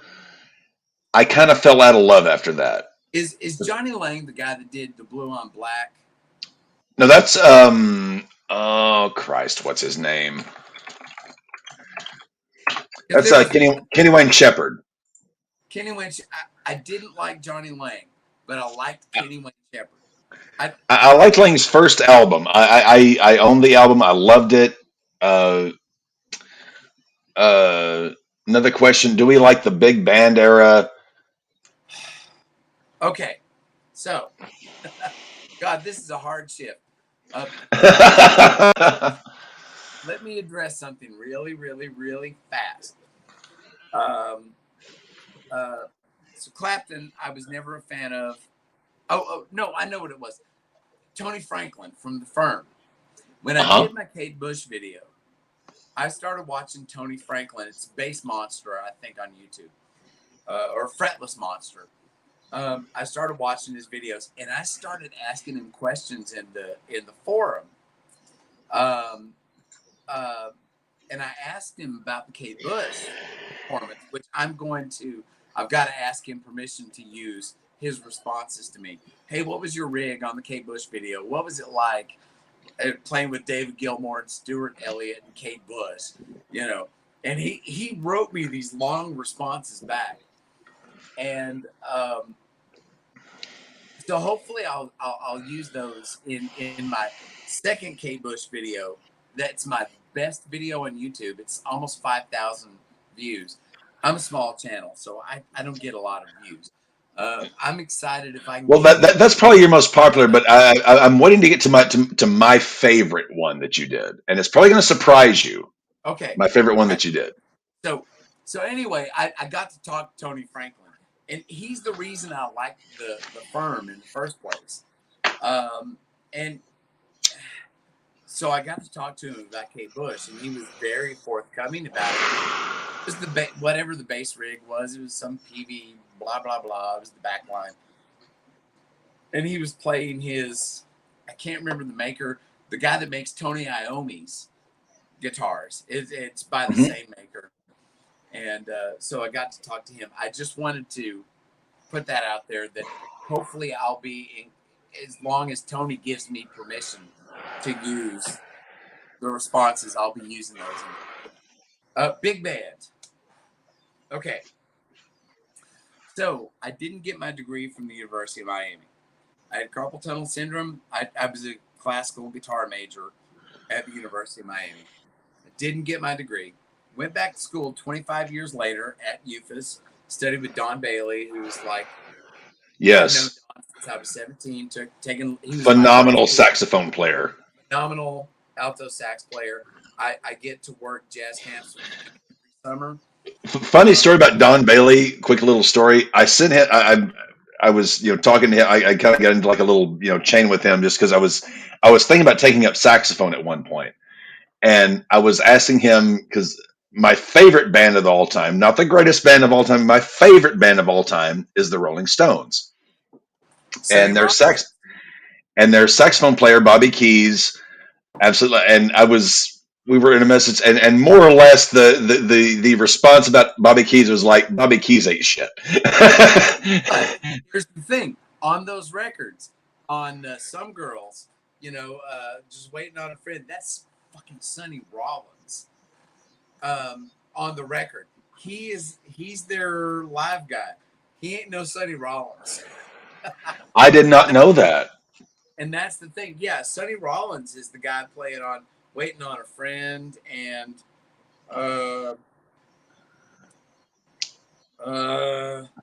Bobby Keys is their live guy.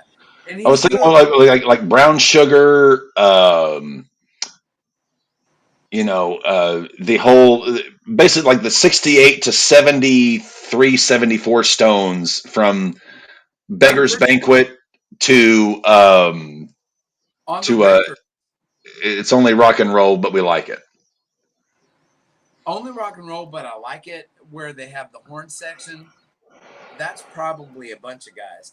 But when you get up into the 70s, that's Sonny Rollins. Sonny Rollins is, if you talk about jazz sax players, you're always talking about Charlie Parker. Oh yeah, you're talking dude. About when I discovered Charlie Parker, I went fucking nuts. Oh, I holy jumping fucking frog balls, Charlie Parker. Jesus Christ. I had a jazz period in my life about 5 or so years ago where I was listening to Miles Davis, Charlie Parker, Wynton Marsalis. Oh gosh, who's the other? From a sentimental point of view, Charlie Parker is my favorite saxophonist ever. Yes, me too. My favorite would be Cannonball Adderley, but Cannonball Adderley, yeah. Cannonball, oh my God! But when it comes down to it, if you're talking about my favorite jazz saxophonist ever, it's Rahsaan Roland Kirk. He's the guy. I've never heard that name. Oh, you got to check him out. He played 3 saxophones at once. I'm not kidding. Coltrane, that was the other one. How the Yeah, fuck did I Coltrane. forget Yeah. Coltrane? He played three saxophones at once, and not only that, he was a blind guy from Cleveland, Cleveland or Cincinnati. It was one of the Ohio places. I never can remember. And he played three saxophones at once. He played tenor and alto and soprano all at the same time. Blind guy, blind from when he was a kid. And not only that, when it comes to jazz flute, he's my favorite guy. You've seen Austin Powers, correct? Yep. Ba-da-da-da-da, ba-da-da-da-da.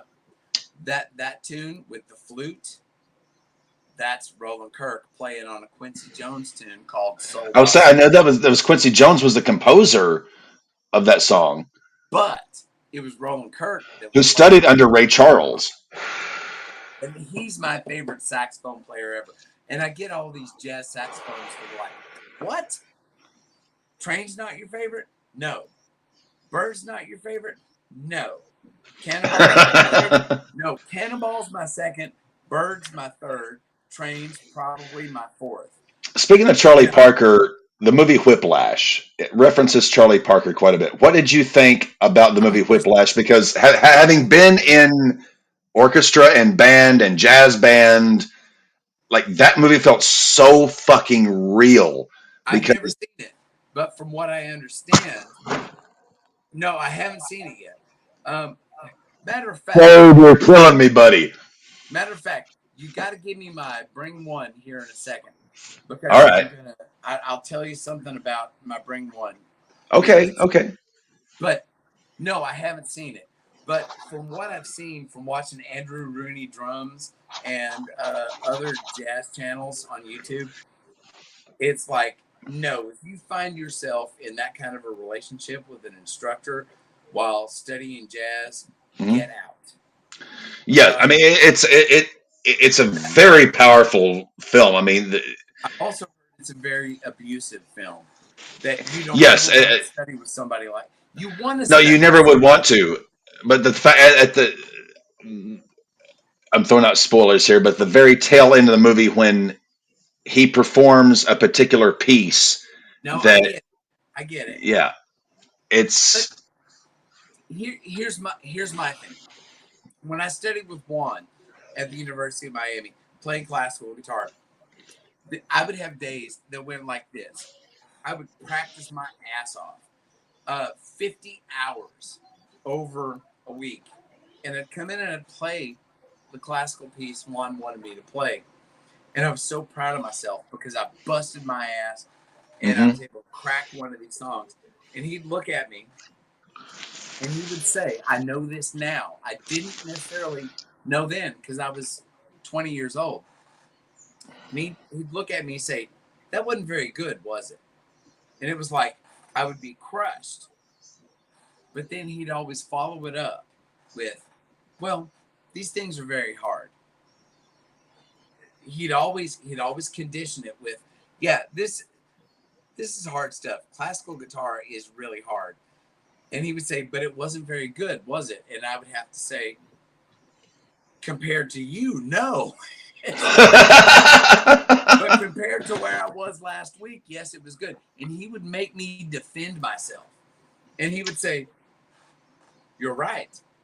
Compared to where you were last week when we sight read this, yes, yes, you." And I will say to your credit as an instructor, I've studied under yourself.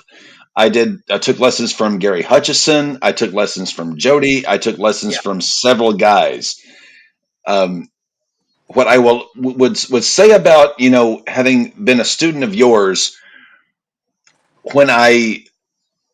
even if I fucked up, you would compliment the improvements that I might have made versus other instructors whom I will not name, who, if I worked my ass off for a week, 2 weeks on, there was, he's not watching. Gary Hutchison, he gave me a Freddie King piece to work on for a week. And I listened to that song probably 40, 50 times and listened and worked my ass off and thought I had come Right. fairly close, not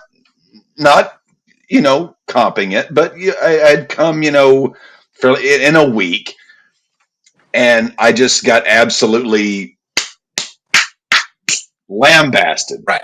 and it absolutely killed what little confidence I might have had studying in that particular program that he was doing at the time, which was a blues based. Right. It was a strictly blues based guitar program he was doing, and I felt like shit.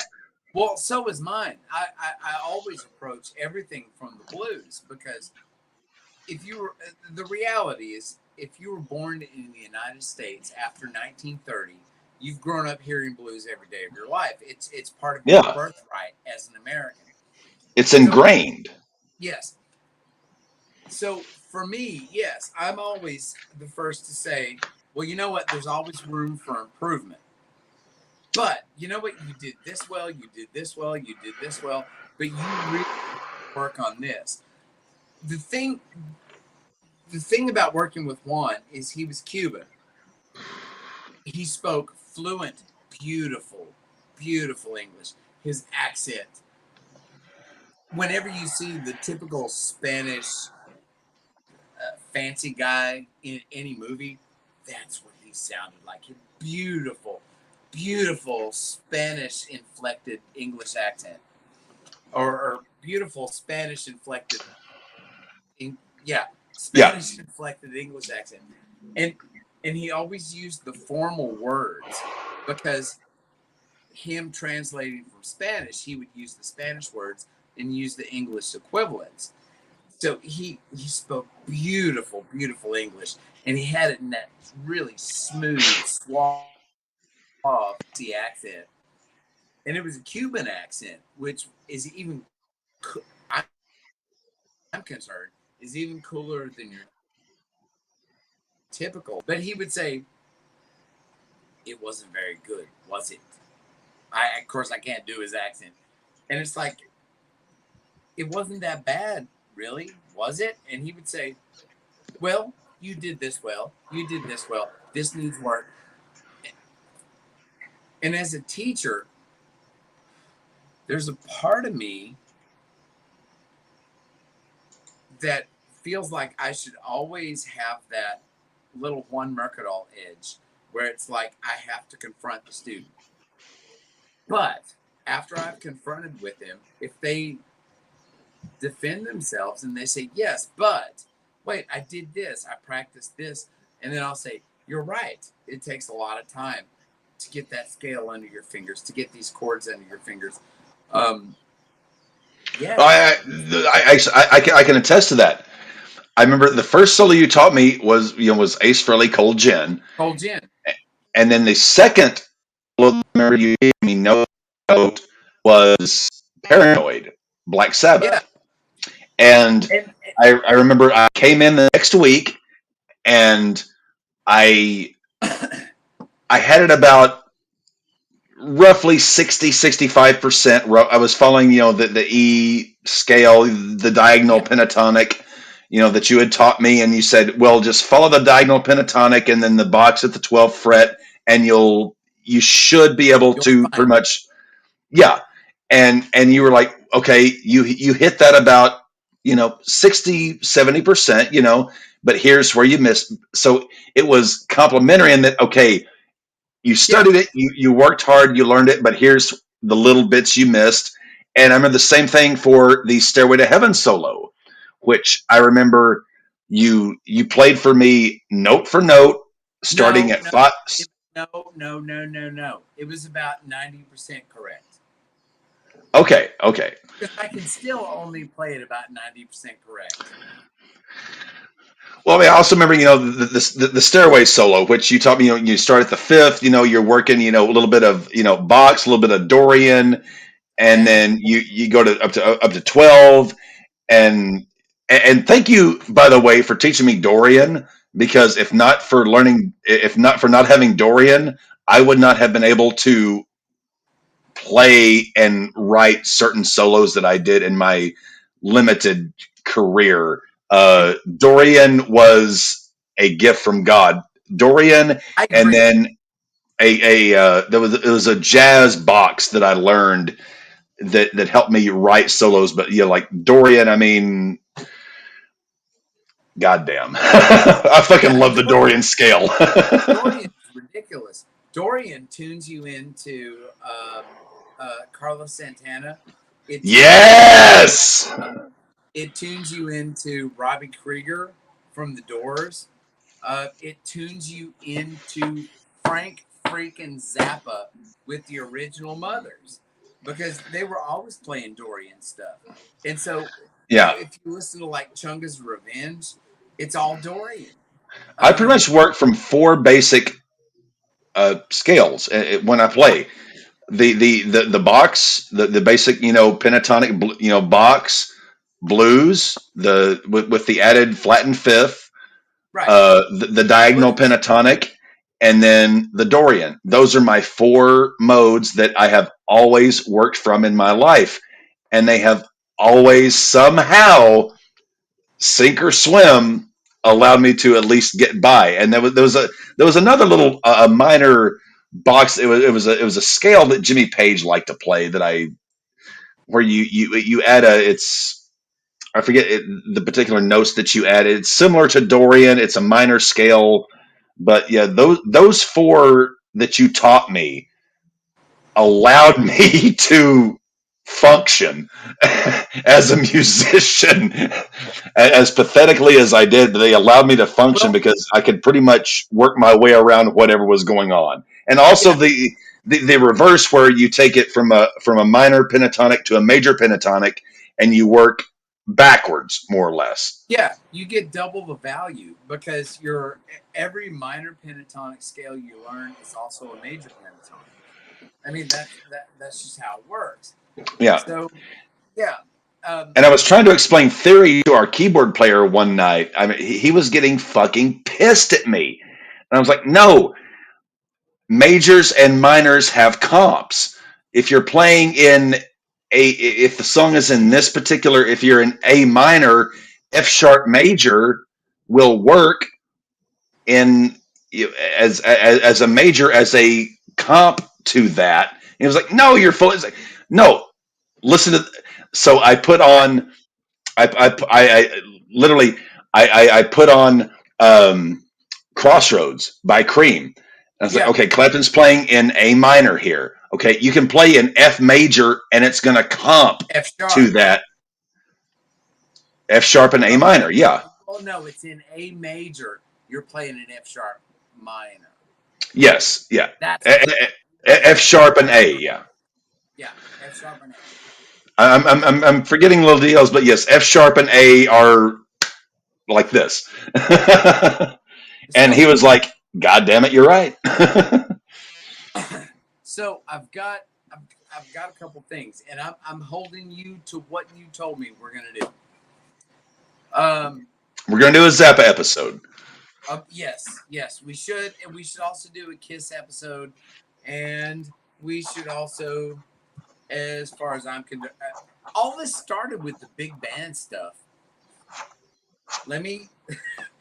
That was where this last thing got off track. Big band thing. Yes, I know a lot about big bands. I love big bands. I write for big bands. I do it at the jazz camps I do every year. I write big band arrangements. Yes, love big bands. My favorite, I would have to say, oh God, I don't even know who my favorite big band is. Jimmy Lunsford from Memphis, West Memphis, Arkansas. Go go Hogs. I don't know what do Hogs do. I graduated from the University of Arkansas. I don't even know what Hogs do. Is it they're, this? they're, they're feral beasts who just wander the wilderness. So I'm going to. You told me to be ready with a pick one. Yep. Okay. So I've already told you. Sabotage and Alive. This is an album everybody needs to hear. And it doesn't matter if you like hard rock, if you like ABBA, if you like, I don't know, Edie Brickell and New Bohemians. This is a ridiculous album, especially if you like Pink Floyd. If you want to know what Pink Floyd would sound like if they were a heavy metal band, this is it. Agreed. Okay, I've already done this. Holy shit. You cannot deny this record. It is brilliant. You listen to that version of Rock and Roll All Night on that album, or Cold Gin, or Black Diamond. I mean, if the hair doesn't stand up on the back of your neck, you ain't got a pulse. And my big takeaway from this record is, for the 70 minutes it takes to listen to this record, Paul Stanley is the greatest frontman ever in the history of rock and roll. Over Roger Daltrey? Yes. Over Robert Plant? Yes. When you hear him on the drum solo, when he comes back in and he starts singing Stevie Wonder's Superstition, and he's just improvising this shit. No, he's the greatest frontman ever. I mean, I was asking because I know you're a huge Who fan. You turn me on to the Who. I love Roger Daltrey. And let me comment on that real quickly. The Who, greatest album, Quadrophenia. I can listen to it twice a year. And every time I'm done listening to both discs of Quadrophenia, I have to take a nap. And it wrings me out like a fucking soaked towel. I Quadrophenia, Tommy, and Live at Leeds. Those three albums. Those are all great. But Quadrophenia wrings me out like a... Okay. The one, I will say this, the one album I cannot listen to unless I have to be in the right mental place for it, is Pink Floyd's The Wall.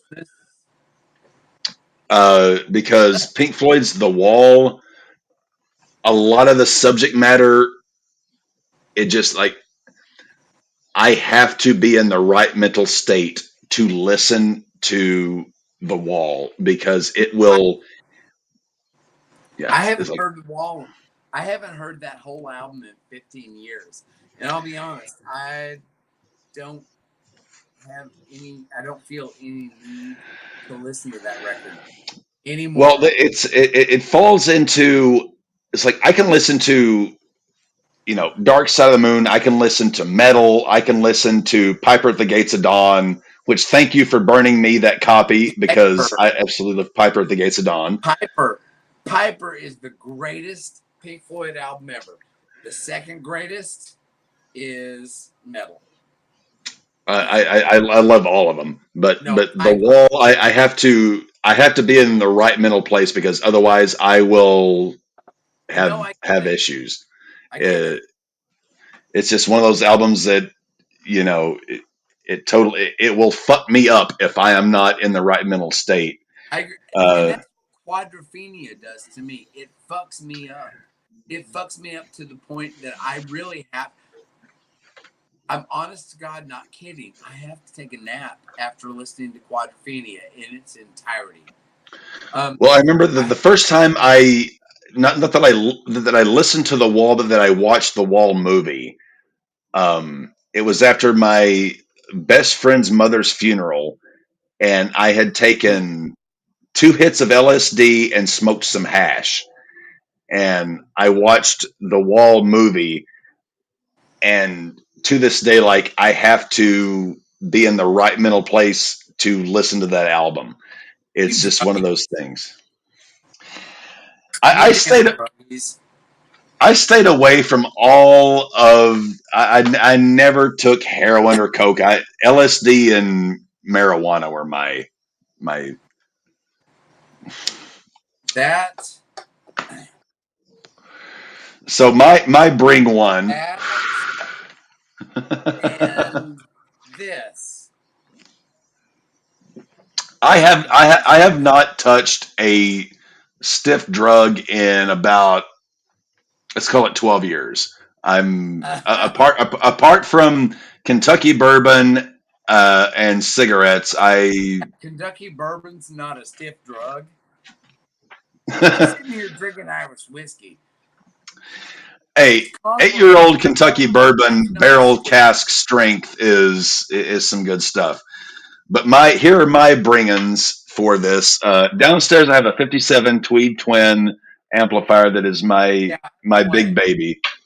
This is Neil. It is my 2017 Martin D17 acoustic guitar. Okay. This is my baby right now. Your ukulele video. I remember. No, this is a 1906 Lion and Healy mandolin. No, wait. It gets even stupider. Hang on.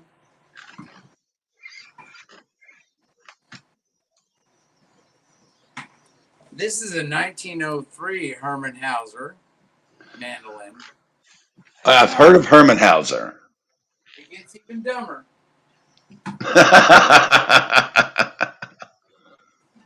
And I have no clue what year this is. But this was given to me by the great Smiling Bob. By the great Smiling Bob Lewis from Ben Miller Band, from Tyrannosaurus Chicken, and my band, The Crumbs. He gave this to me when my wife and I got married as a present. Of course, she didn't get much out of it. I got an Epiphone Carina Explorer. So we actually had a question about the Edge earlier on, as far as your thoughts on him as a guitar player. Well, here's the thing. The Edge technically is kind of, as far as technique goes, he's a limited guitarist. But here's the thing. And this is the one thing I try to explain to my students, no matter what instrument they play. And I've got a story to tell you about a saxophone player. Remind me about this. Okay. Is that it doesn't matter. I'm not a shredder, but I'm a pretty good guitarist, regardless of what style I'm playing in, except for jazz. I'm kind of like not a great jazz player. But when it comes to bluegrass, I can hold my own, even though I don't sound like any other bluegrass guitarist. And that's a good thing, because Tom Ware from Grey Ghost, if you're from Arkansas, you'll understand Grey Ghost is like legendary. Tom has told me on more than one occasion, Dave, you may not play straight bluegrass, but I can always tell it's you. Even if I can't see you, I can always tell it's you. And since Tom is one of my heroes, that's an amazing thing. The thing is, even if you're not an amazing guitar player, and I'm going to get on a soapbox here for a second. Get on your soapbox. The Instagram guitar player movement. I fucking hate it. There is nobody I hate more than that Polyphia guy, whatever his name is. I hate that son of a bitch. Tim Henson.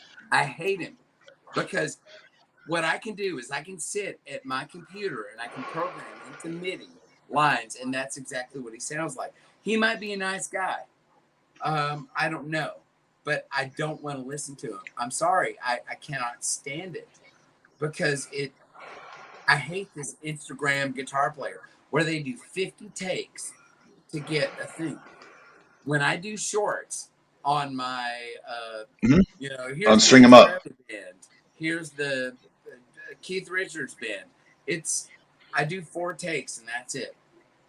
And it's usually the first or the second take that I use. Yeah, Jimmy Page had a rule in the studio. He did 3 takes, and he would take the best. He wouldn't do any more. He would take the best of the 3. Interesting story. Martin Bure from Jethro Tull was in the studio next to Zeppelin when they were recording 4. And he went over to Zeppelin's studio and he watched him take number 3, which is what we know as the Stairway to Heaven guitar solo. Yeah. Jimmy went next door to watch Martin play take number 1 or 2, which is the Aqua Lung guitar solo. They each got to witness these legendary guitar solos. That's also, if I remember correctly, Pink Floyd were playing in the same studio as the Beatles in the early for Piper. Yeah. Yeah, for Piper. Abbey Road. And Jeff Emmerich, the engineer on Sgt. Pepper, was the engineer on Piper. Wow, I did not know that. Alan Parsons was the second. You know the Alan Parsons Project? Yep. Yeah, Alan Parsons was an assistant engineer on both of those records. I think. Damn. I may have that wrong. So that's some really weird shit that goes on there. Here's my thing. You may not. This is to all guitar players, all instrumentalists, any musician that's out there. Again, this is why I do this to Tim Henson and all those other Instagram guitar players. Fuck you. Simply because you sit there in your studios all day long and for 8 hours you'll work to get a perfect cut and present it on Instagram as if you can do this on demand. Yeah. Sorry. And again, I'm not trying to cause drama. My channel doesn't give a shit about drama. I don't care. But that's why String 'Em Up is so awesome and that's why I recommend it to people, because this is a guy I learned from. He's not bullshitting you. He's giving you the truth. My thing is, I play in a quote unquote bluegrass band. I'm not a great bluegrass guitar player. I'm really not. I'm a fake bluegrass guitar player when it comes down to it. But because I have my toes in these other waters, classical guitar and rock guitar and blues and all this other stuff, I can function in that reality. I can also go play a jazz gig and I can function in that reality. I teach classical and jazz guitar in college, and I can function in that reality.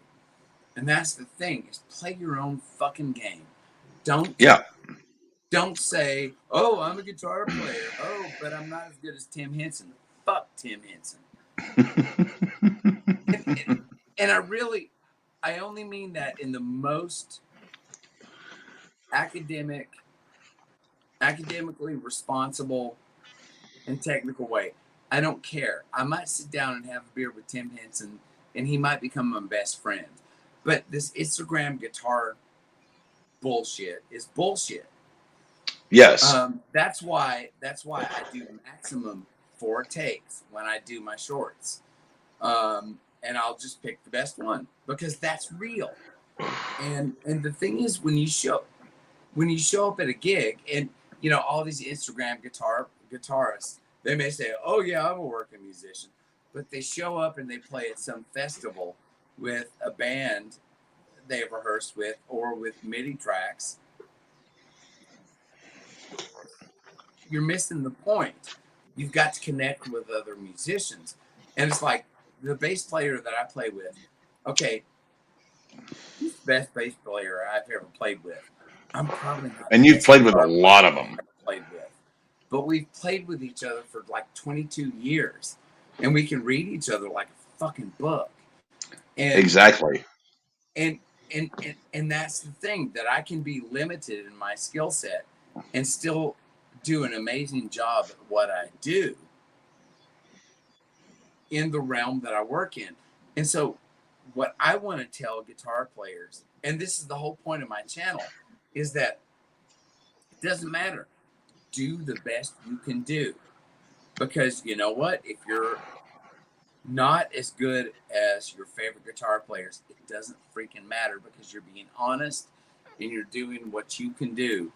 And you're conveying that to an audience. And 90% of the time, audiences don't care whether you're a Tim Henson shredder or whether you're a Lou Reed fake guitar player.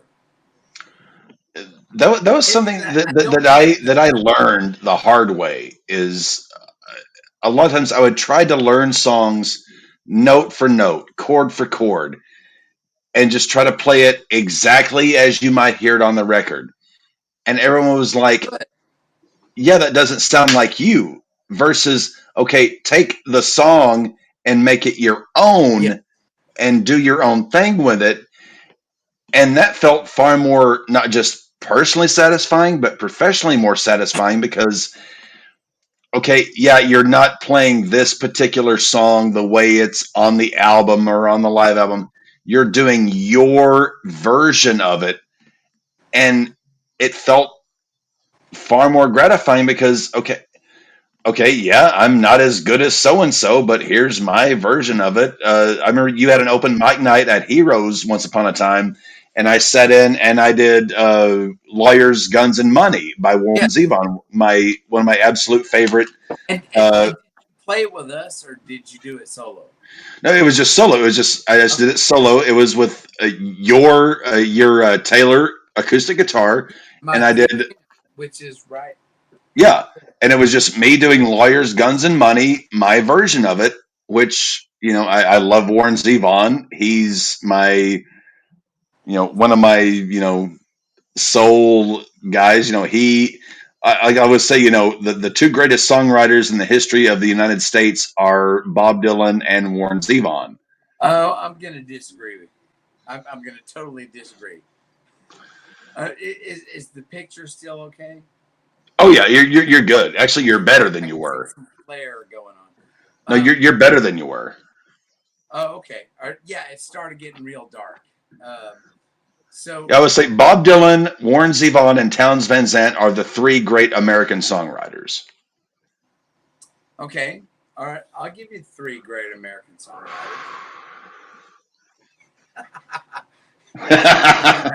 And you're going to think I'm absolutely insane. Liz Phair. Hang on. Let me think for a second. All right. Paul Stanley, Gene Simmons.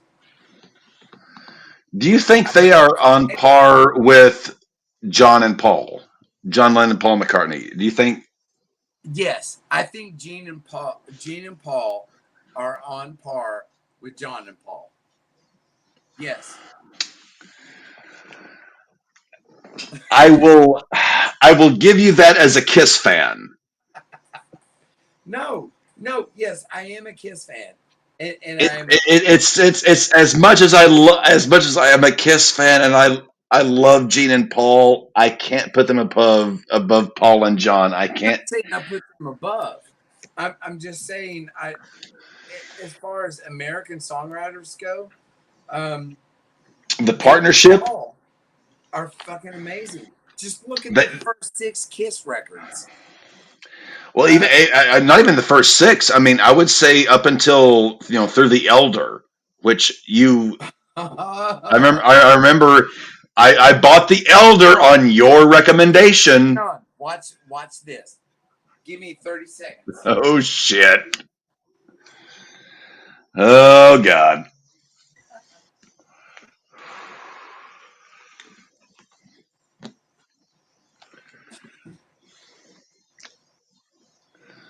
So, a new record store just opened up in Van Buren. You're kidding me. Oh, yeah, that's the Elder. That is totally the Elder. So Oh my God. I'm really not kidding as far as this Ace and I mean, as far as the Paul and Gene things go, they're like amazing Longevity, songwriters. yes. I will give longevity to Gene and Paul. I will give that. But I, so are Steven Tyler and Brad Whitford from Aerosmith. But maybe the greatest American songwriters, and it's a pair, is Robin Zander and Rick Nielsen from Cheap Trick. okay, There is I'll give you that one because I love Rick Nielsen. Rick Nielsen is a god among men. That well, guy. the three greatest American rock and roll bands are Cheap Trick, Aerosmith, and Kiss. I mean, seriously, who else? What other American rock bands are as good? Rock and roll, it's going to be tough to disagree. I would throw in Nirvana and Metallica as American bands, not rock and But roll, because one's Metallica, well, but one's heavy rock, one's grunge. but Nirvana is grunge. Metallica is more new wave of British heavy metal. Yes, Okay, they were very new wave heavy. Yeah, you are very correct in that. yes, and the new wave of British heavy metal is my thing. Motorhead, holy fuck. Oh God damn! I love me some Lemmy. Give me Okay, Motorhead. holy fuck. Saxon, holy fuck. Angel Witch, holy fuck. Praying Mantis, holy fuck. I mean, these new wave of British heavy metal bands, they're like a Venom. Jesus Christ. Venom launched Maggie. thrash metal, black metal, speed. Um, I mean, that's my stuff. I So remember at one point you put me, and I'm quoting you. You put me on a diet of uh, Quiet Riot, um, Rat, Rat, um, uh, early Def Leppard, early probably. Def Leppard, and then there was Def Leppard. It was after my introductory Black Sabbath phase where you started putting me on those kind of heavy metal bands. Sorry, Maggie Dio, had wandered up into the studio. it's all right. Um, yeah, if we're talking about that kind of stuff, I was probably also talking about Raven and Dio and Yes, Dio. I I remember I bought a the mo not the most I don't think it's the most recent Black Sabbath album, but one of them, the one where they had Ronnie James Dio come back, Heaven and and Hell or Bob Rules. yeah, yeah, and uh, I love that. And actually, this was actually one of my questions I was going to ask. Yeah. Um, I went to a show at Red Rocks in Denver, Colorado, with a good buddy of mine who is a very whom I, apart from my music teachers, whom I respect as a music connoisseur, we went to see Greta Van Fleet at Red Rocks in Colorado, and I told him their vocalist is essentially Ronnie James Dio minus the talent. And he was like, "Yeah, you're kind of right. It's Ryan James Dio minus, the ability." I'm I'm not a big fan. Um, and there's a lot of people will say, yeah, they're kind of like Grand Funk and Black Sabbath and Kiss. They've got a lot of good to them, but their last album or two, they've gotten away from they. I'm trying to figure out the exact way to put this. They've tried to be more than what they're capable of in Yeah, their last couple of albums, and it's kind of disheartening. It's like you guys were really good at this thing, and you were superbly awesome at it, but then you tried to become more than what you might be capable of. So I'm hoping because I've seen them now 4 times because they toured around here a lot in their early. I've gotten to see them 4 times. They went to Kansas City and Oklahoma City and Tulsa, and I got to see them fairly often.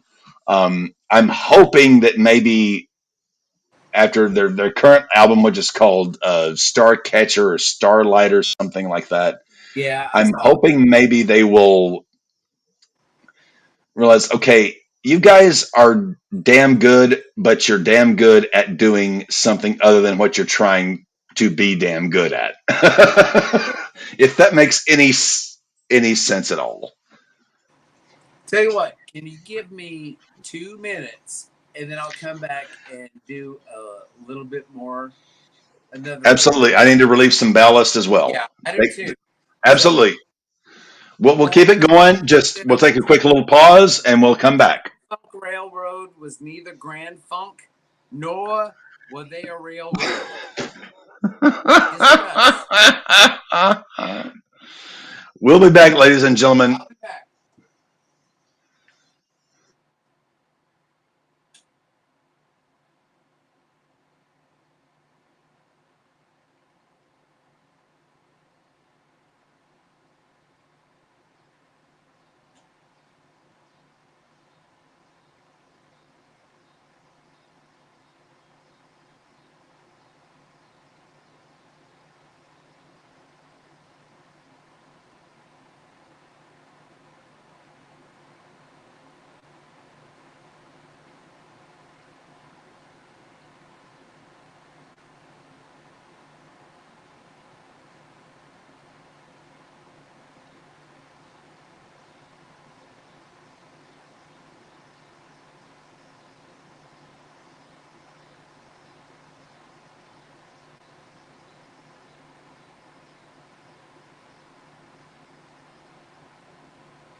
Howdy, everybody.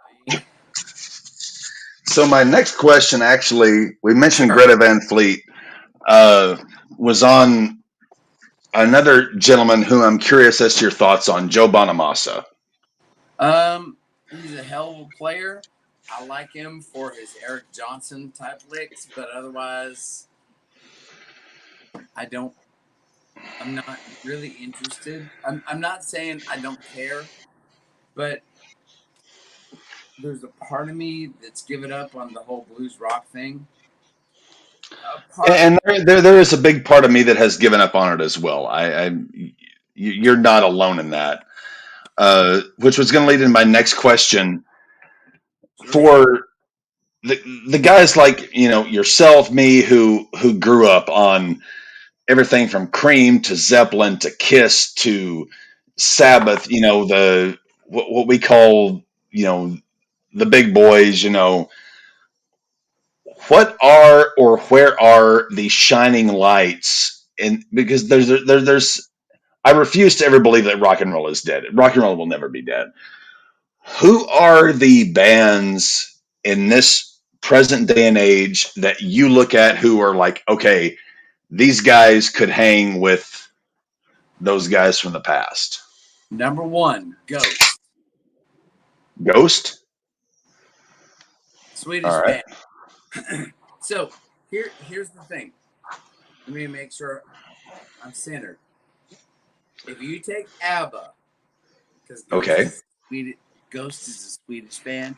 If you take ABBA and Black Sabbath and you pop them together, you get Ghost. Okay. Who would be number two? Number two would be Say So Neon, Korean group, 3-piece. Absolutely ridiculous. Hwang So Yoon is one of my favorite guitar players from the last 10 years. Again, she's not a shredder, but she's kind of like Ace Frehley. Dave's got a point there. Greta is trying to be too many of other people. Yeah, I get it. I get it. I'm not a fan, but I'm a fan of the very early work, the first two albums. The first two albums I absolutely loved. The last two albums I didn't even like those. I'm just not. I'm not sold. Maybe Zappa and it keeps coming back to Zappa in this conversation, which I love, which is going to be an entire episode. but because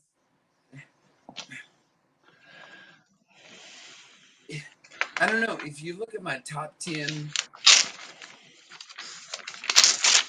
my 9 favorite bands you've never heard or never even heard of, it's like Angel City, it's 45 Grave, it's Say So Neon, it's Suddenly Tammy.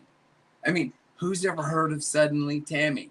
And I mean, they're honestly on my top 9 favorite bands you've never heard of. I seriously live on the periphery. I don't. Yes, I love Dokken. Yes, I love Quiet Riot.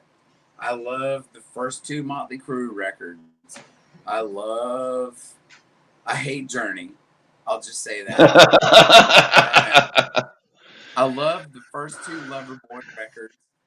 I was just having a flashback to my apartment on Albert Pike, where I had my living room set up with like glow lights and everything, and I would be, in a particular incandescent mental state and listening to the first 3 Mothers of Invention albums, which you lent to me. Right. We're Only in It for the Money and Overnight Sensation.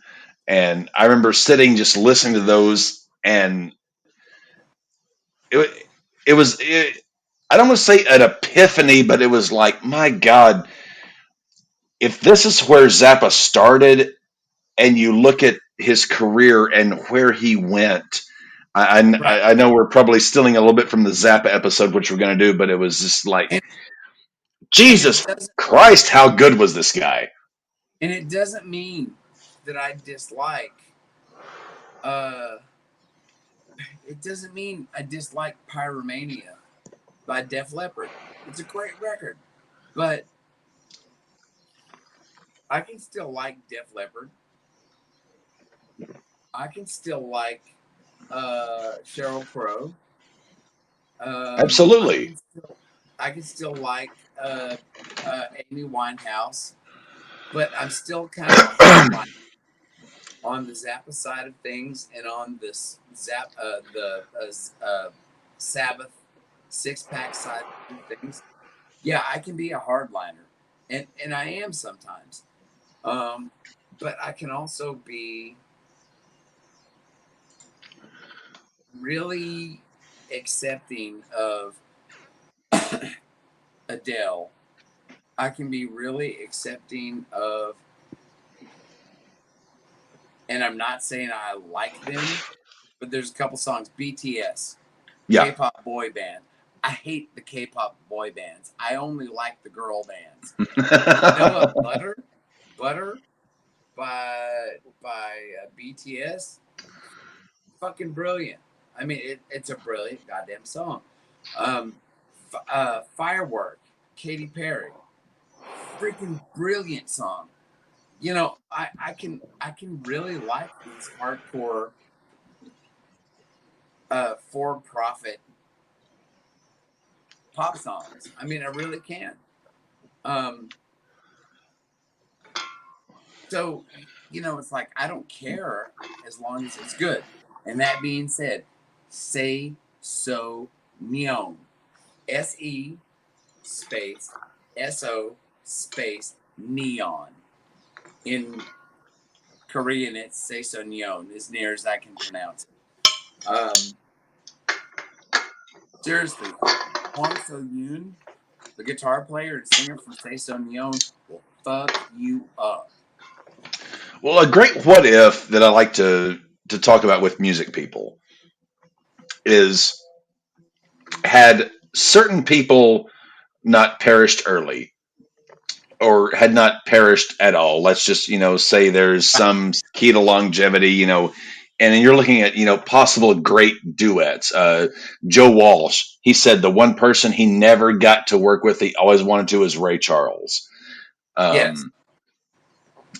Um, and Ray Charles to me is a god. I I've read Okay. three great musical autobiographies. One of them is Johnny Cash's, the other is Eric Clapton's, the other is Ray Charles's. Those three musical autobiographies are so great because they not only don't sugarcoat shit, they lay things out open. And I've always wondered about the great possible collaborations that could have happened.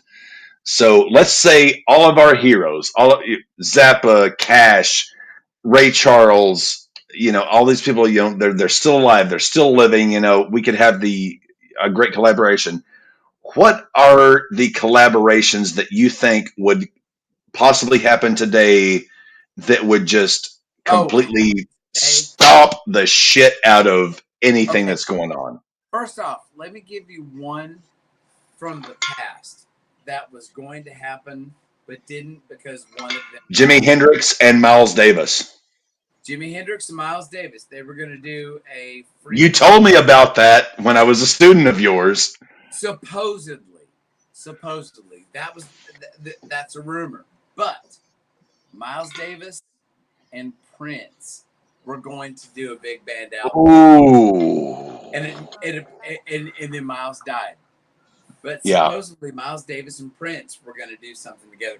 And by the way, let me say, the album arc from 1999, Purple Rain, Yep. and Around the World in a Day, those three records are like a trinity to me. I listen to those records and think, holy shit, Prince was on.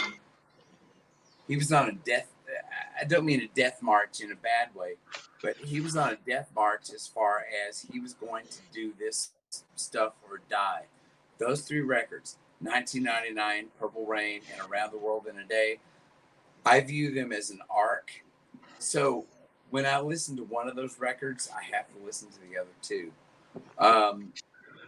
I was here. Joe Walsh always said he never got to work with Ray Charles, which would have been. I This is going to sound incredibly stupid.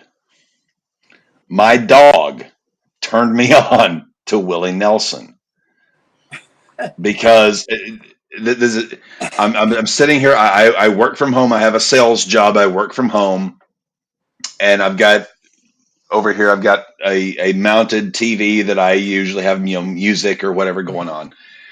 And anytime you saw her, make an appearance, anytime she is aggravated or upset, I put on Willie Nelson's music and she chills out. So I've always wondered what it would have been like for Willie Nelson to work with, you know, a Joe Walsh, or to work with a Miles Davis, or to work with, say, one of my absolute favorite videos you ever, maybe my favorite video was your video about um, the You two said you finger were going to tell me about it. the two finger guitar player, Oh, um, Django. Django Reinhardt. I Dude, got, because of my dog, I got into Willie Nelson, and I watched an interview with Willie, and he said Django was his big influence, and he said, "Well, if he can do it with these two fingers, I can do it with these five." did And you catch episode 2 of the Django Rule? I only saw the first one. I haven't seen the second. I only saw the first one. I've done a second one. I'm not saying it's the thing is, I like that Les Paul, by the way, that you've got the tobacco burst in the background. yeah, it's because of Ace Frehley. Because look at this shit. How many times am I gonna come back to this? That's his guitar. That's Well, why that's a triple pickup Les Paul custom. it's a custom. He had that done because that middle pickup Was was for the smoke bomb. yep. But Yeah. yes, I got that one because of Ace, and Ace also had a Carina Explorer. So And my next bring one, you got Gibson what? USA. Do you have a what? This is my absolute baby that I have put everything into. This is a 2017 Is it a Gibson? Gibson Les Is it Paul. is it a 60 copy or a 59? It's a 60. It has the flat tapered neck, but I also had Chris at Sunrise do some custom work for me. So here's the thing. Push pull pots. Here's the thing. Everyone always tells you it's the 59, right? It's Yep, they always say it's a 59. it's the 60 that matters. Smiling Bob had a 60. And this is a Seymour Duncan. This is the stock rhythm pickup that I love. But I had a Seymour Duncan open faced 59 hot rod put in. This guitar, I've got about I'm four sure it grand. rocked. I've got about $4,000 in this thing. So This is my absolute child baby. let me tell you how I win. Are you ready? All right. This Epiphone I tobacco see. sunburst right there. Stock freaking pickups. It's the best guitar I have. And you know what I paid for it? An Epiphone stock pickup Sunburst. I'm gonna guess somewhere around Walmart 500. stand, 700. So, Except okay. I didn't pay 700 for it because I worked at the guitar store. Right. I paid Employee 400. discount. It's the best guitar. I used this in our cake cover band for like 3 years. It was my cake cover band called Fake, which we're about to resurrect. And that was the guitar. It's the best freaking guitar. Well, no, I take that back. My 1984 Takai Strat, maybe a little better, but that As guitar. far as electrics go, my 2017 Martin D28. I mean, you can't fucking beat that shit.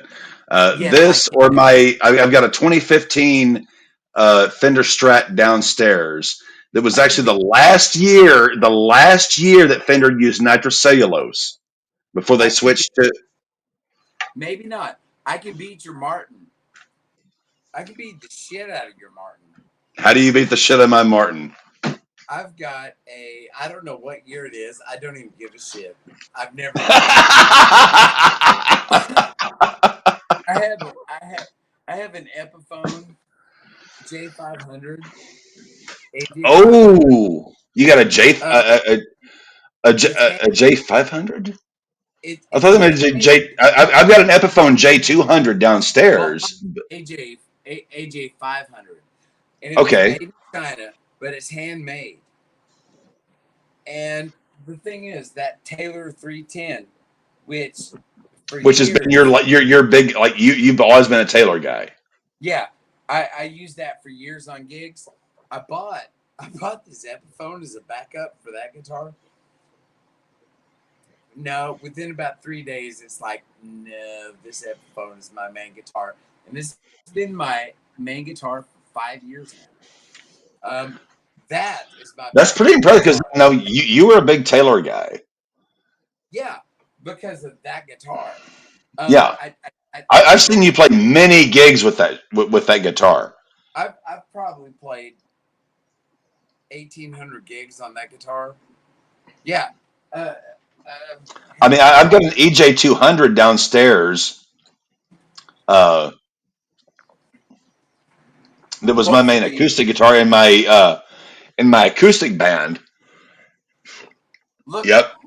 right below that pick guard.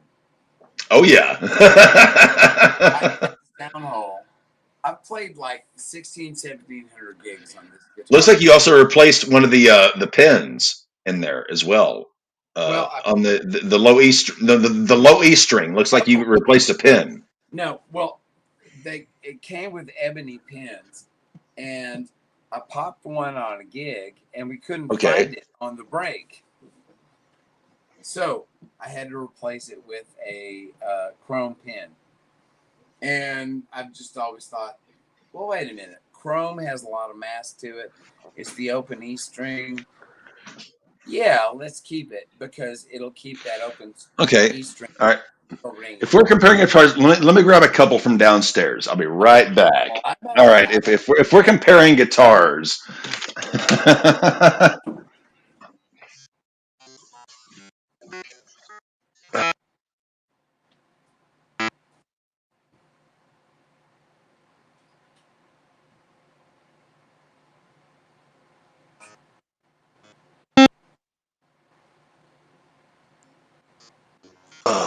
So,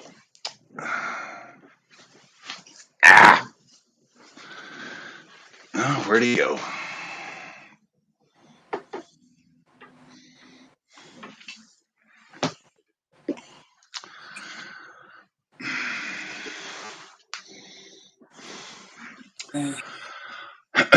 So, here is my 2015 made Strat that I've had the pickups replaced with noiseless pups. Thank to Chris at Sunrise Guitars. Thank you, Chris.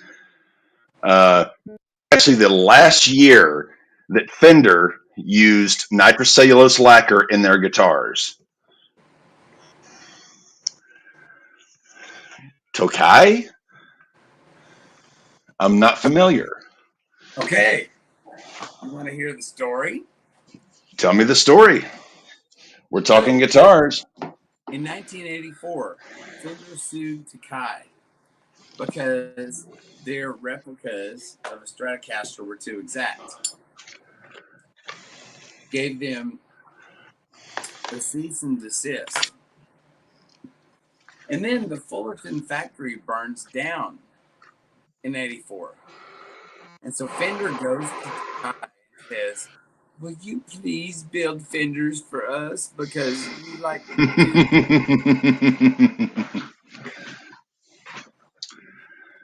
So they sued the shit out of Takai. That looks like a Dave Gilmore, by the way. And then, With oh, you just wait. It gets crazy.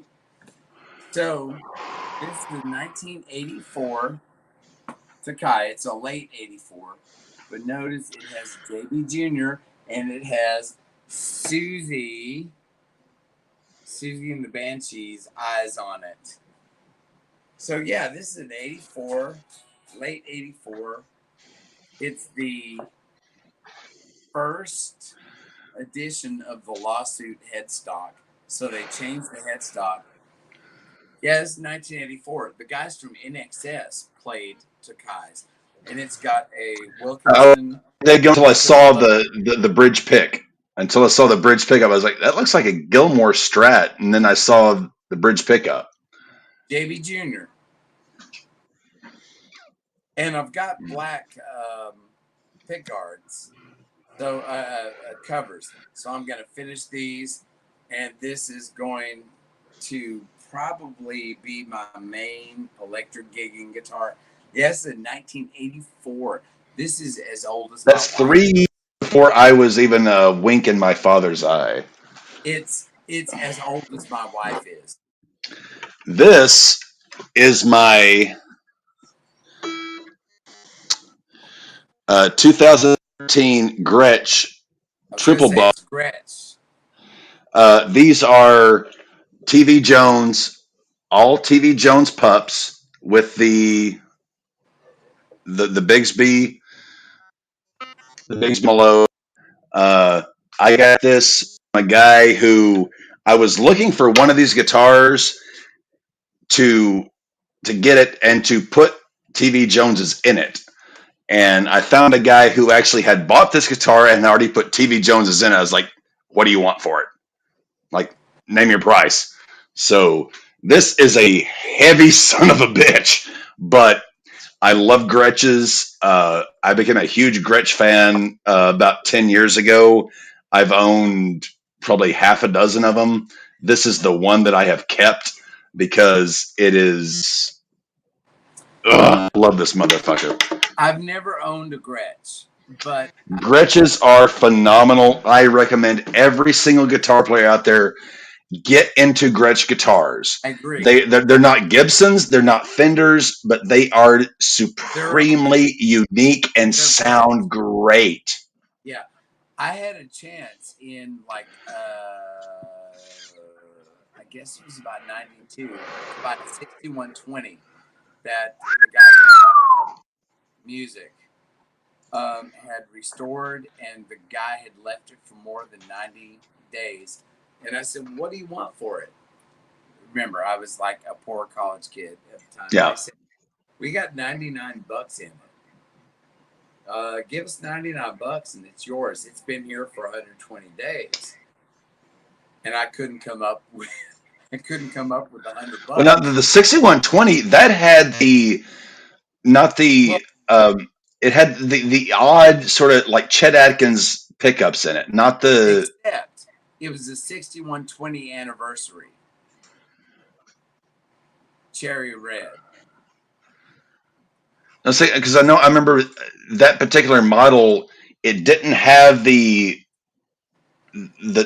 what they call the mini humbuckers. It had the I don't even know what they called them. They were similar to the Chet Atkins, the second Chet Atkins model that had the more ornate humbuckers with the extra magnets, like 3 extra magnets to it.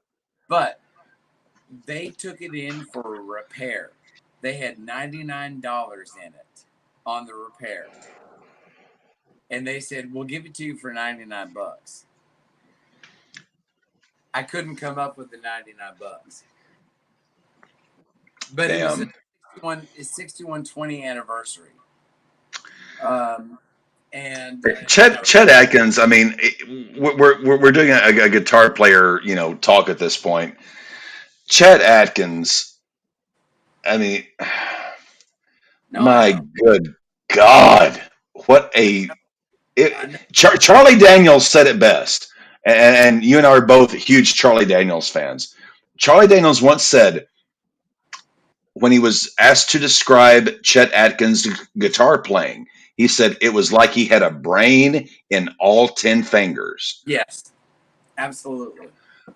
And, when it comes down to it, yes, I mean, that's an adequate description of Chet, but it's also an adequate description of Steve Howe from Yes, one of my favorite guitar players ever. I mean, there are lots of guitar players you could apply that standard to. Um, uh, especially for me, second Aussie record, Diary of a Madman. Randy Rhoads. Yeah. Randy Rhoads. The first record, yeah, he was good. The second record, Randy Rhoads was on another level.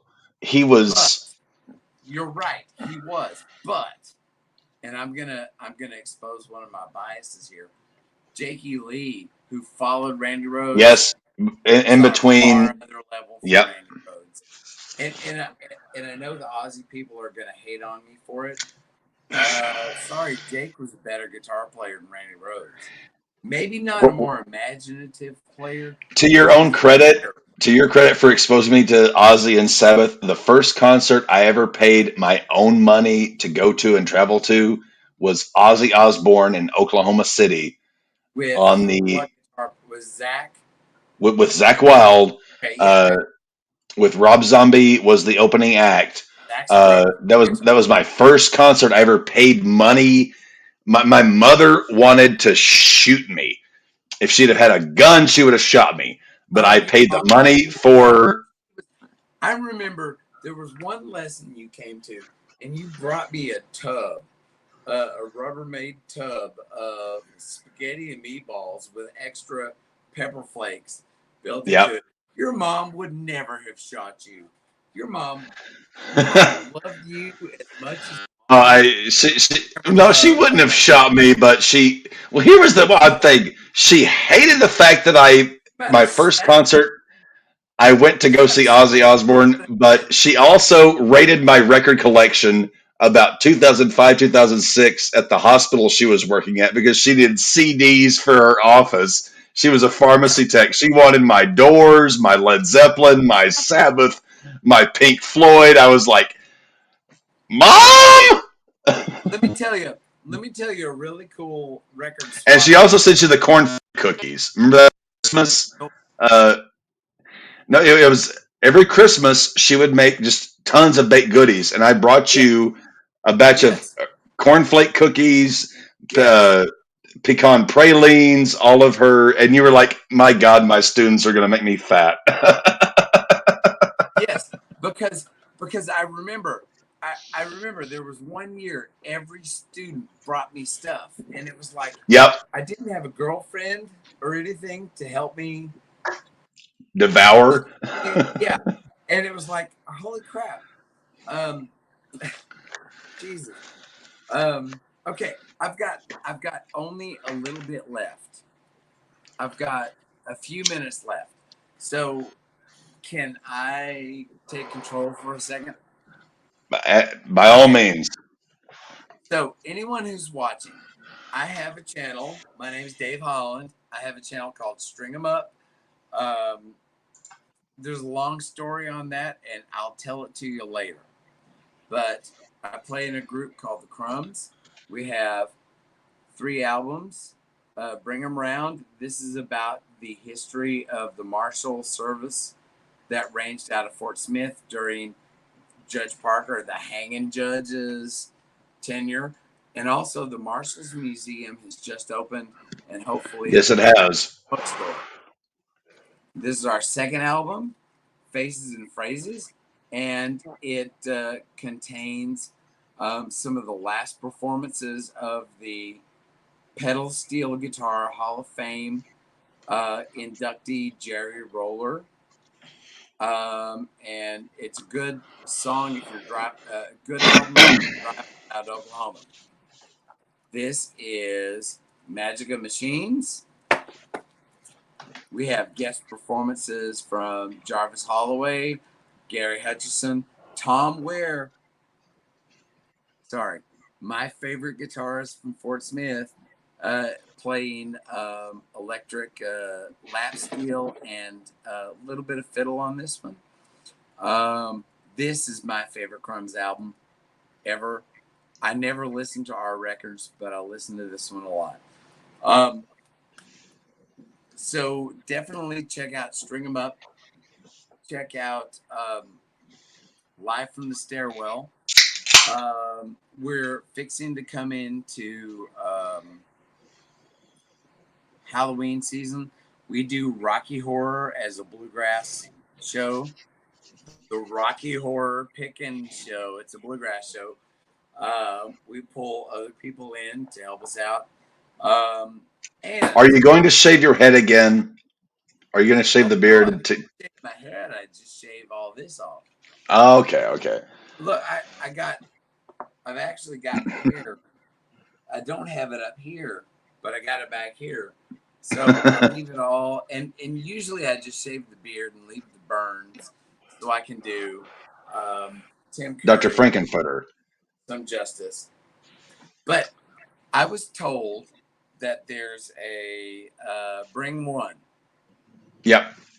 That is and our big, whenever we have guests on, the big bring one. What is your ultimate thing that you want everyone to either read, so listen to, watch, whatever? I've already cheated. Kiss Alive. If you don't know it, you suck. It is absolutely, and I can vouch for this. If you like live rock and roll, that band in '75, and if you know the history of the band, they were at their rope's end when it comes to finances. Like they were betting Yes, everything they had on yes. this record. And They they went out and never quit. destroyed Cobo Hall for 3 nights. So here's the other one, Sabotage. This is a life-changing record for me. I, it has the beginning of thrash metal. It's progressive. Ozzy called it their Pink Floyd record. I don't know if that means anything. Ridiculous freaking album. And here is my true bring one. Are you ready? I'm ready. Frank Herbert Dune. This album, I mean, this book changed everything. It taught me to think about the fragility of the human machine and the discipline that the brain can impart to the body, what in Star Wars they would call the Force, except this is so much more organic. Um, there, there are several schools of human discipline. The Bene Gesserit, which is very much this uh, yoga type of prana bindu is what they call it. So it's very yoga discipline of the body. You have the Mentat school, which is a discipline of the mind where they would become human computers. And this is very prophetic. I'll get there in a second. You also have the guild navigators who use spice to be able to fold space with time. So the idea is you're here, you want to get here. What's the quickest way? Well, Euclidean geometry tells us it's a straight line. Well, fold space tells us no, it's the same point in time. So you fold space to make those points. Hence why you were If, such a pool shark. yes, if you've never read Dune, it will fuck you up. And I've seen the David Lynch Dune movie, which blows ass. The Sci-Fi Network did a mini series of the first three books: Dune, Heretics of Dune, and Children of Dune. It's very good. You should see it. The sci-fi. But then I saw the Dune movie that came out a year ago. It's freaking fantastic. So you got to check it out. Dune, it'll change your freaking life. It'll teach you to think beyond your own mortality. And that involves everything, whether it's music, whether it's painting, whether it's raising your own kids. Think beyond your own mortality through your kids' mortality. It forces you to confront the fact that you're going to die someday. It's amazing. And since I've already mentioned that Iron Maiden is one of my favorite groups, on their fourth record. I can't get used to this. When I film my videos, it doesn't go the wrong way like it is now. If I move my hand this way, my hand goes this way. On Iron Maiden's fourth record, Peace of Mind, they have a song called To Tame a Land, which is this book right here. Check it out. It'll fuck you up. And as my final bring 'em, I will say my not the greatest movie of all time, but my favorite movie of all time, Apocalypse Now, Francis Ford Coppola, the director's cut. This movie will change your absolute life if you watch it enough. I've seen this movie probably 100 times, and it is absolutely phenomenal. Brandon, Yeah. what? I I'm can listening. totally wave that movie off because I've seen it and I'm not impressed. Maybe my favorite movie ever, not the best. My favorite movie is Joe versus the Volcano with Meg Ryan and Tom Hanks. It's a movie that teaches you how to be a man, how to honor your commitments, and how to recognize patterns in life. I'm putting this in my I'm putting this in my show notes here. Joe versus the Volcano. You've never seen it? Never seen it. My God. Book wise, I will throw this out. My grandfather's copy of the Warren Report. This is the legit thing. This is the original stuff. My most valuable book that I have in my collection is a first edition Ernest Hemingway Old Man and the Sea, which I will not part with under any circumstances, irregardless of price. That book will. I remember that book from your house. I remember that was your Christmas present from your mother. That yes, the Beatles complete scores. So, to the surface viewer, I may be an Iron Maiden Kiss freak. When it comes down to it, I'm actually a Beatles and Kate Bush freak. But this is what it looks like, folks. This is the original. This is the real fucking deal. It still has the inserts. Give me 30 seconds. 30 seconds. All right, you got it.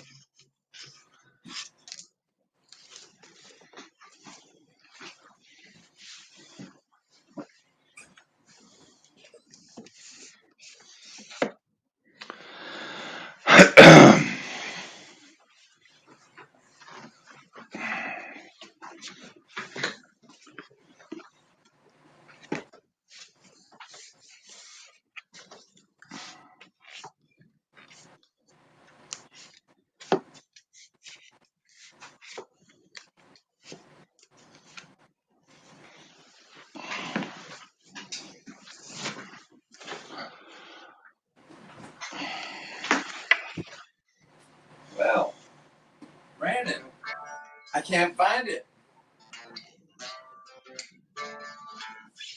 I was going to show you a really obscure book. I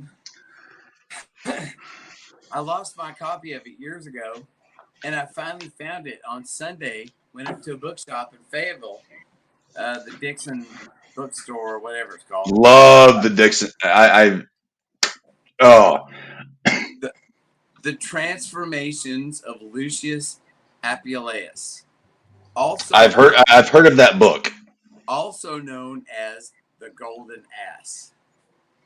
When I was a religious studies minor in Miami, that was like my favorite book ever. And it was actually a book that I read for a class I was taking in religious studies. And it's called The Transformations of Lucius Apuleius, otherwise known as the Golden Ass. And I bought the last copy of it, Dixon, so you can't find it now. Well, at this point, the two stores I frequent most in Fayetteville either Dixon Street Bookstore or Block Street Records. I'm still And the trying to beer find bars, the. right? Pardon? And the beer bars. Well, honestly, I'm not that much of a bar hopper. I like Buster's just because that's always been my watering hole ever since I moved to Fayetteville in 2014.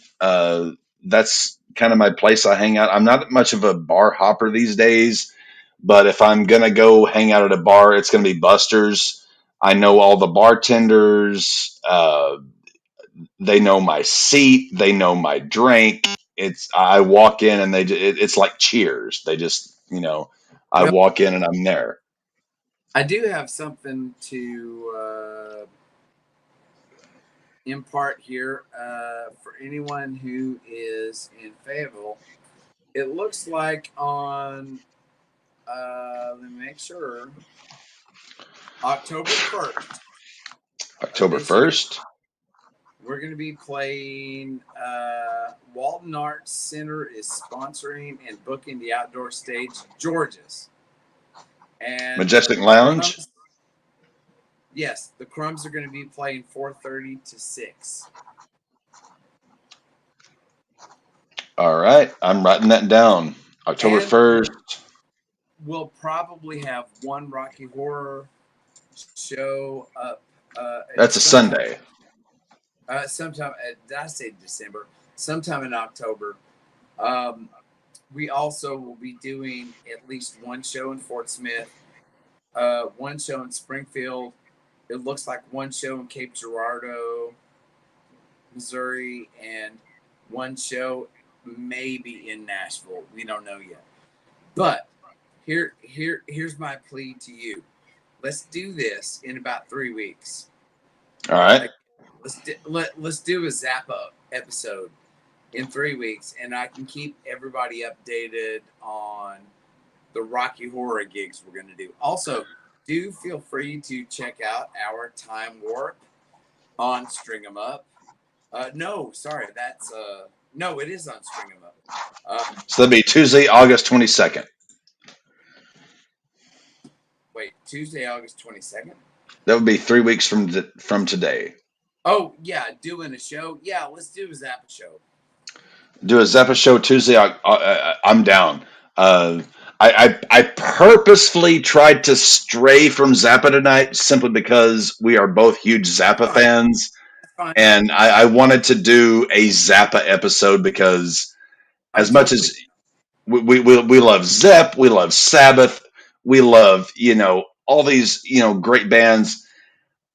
A Zappa episode would be the ideological next step after this, first time having you on, because Frank Zappa is, God, I love Zappa.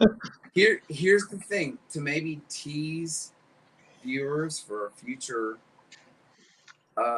episode, I have some in-person Kiss stories. Okay. I mean, like me and Paul and Gene hanging out. I have some in-person stories with the Spin Doctors. I have an in-person story with David Bowie. God, I love the singer in our last band was a huge Bowie fan. He turned me on to Bowie. I didn't know who. I had heard the name. That was about it.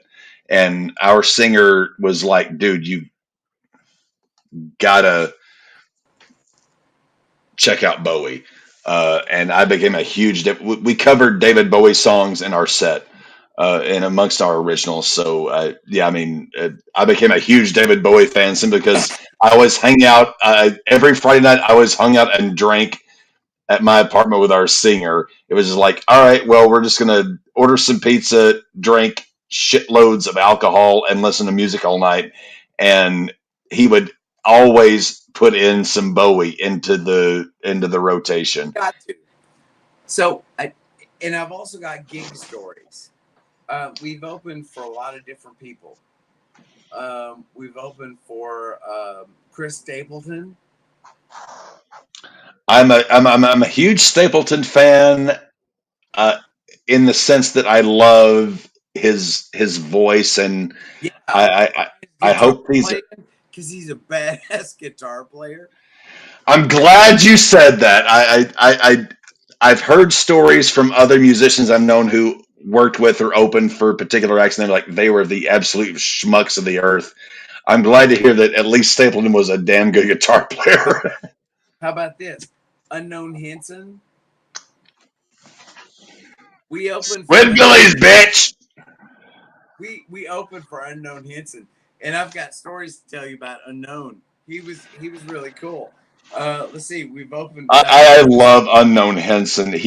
I'm a huge Squidbillies fan. Like I quote that show all the time, and nobody knows what the fuck I'm talking about. I'm like, God damn it! If you're a Squidbillies fan, you should also know Split Lip Rayfield.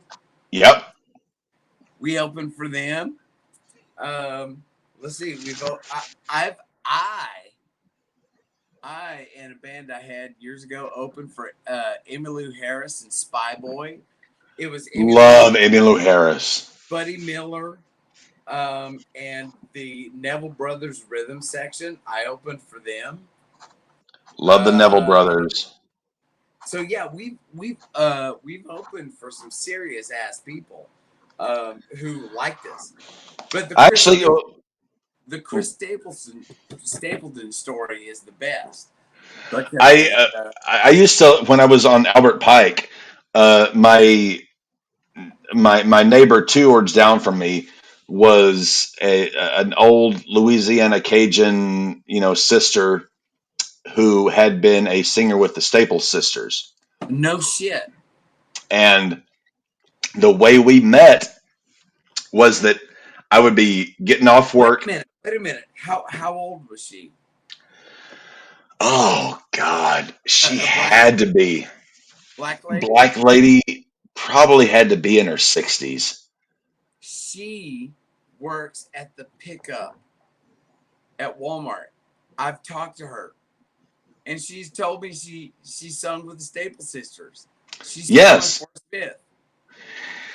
She was 2 doors down from me, and I would get off work. I would be walking up the stairs. I was on the second floor, and I would smell this ungodly awesome Cajun cooking. We're talking like, jambalaya, red beans and rice, crawfish etouffee. And finally, one day I got up the courage and I knocked on her door, and she answered, and I was like, ma'am, I live a couple doors down from you. I apologize, for bothering you, but I've been smelling this awesome cooking, coming from here. Is that you? It's like, oh, absolutely.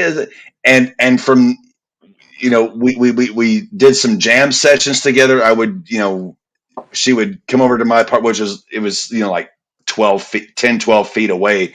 I would, just play some shit on the acoustic guitar. She would sing. She told me she worked with the Staple Sisters. She would bring me all these homemade Cajun dishes. Oh God.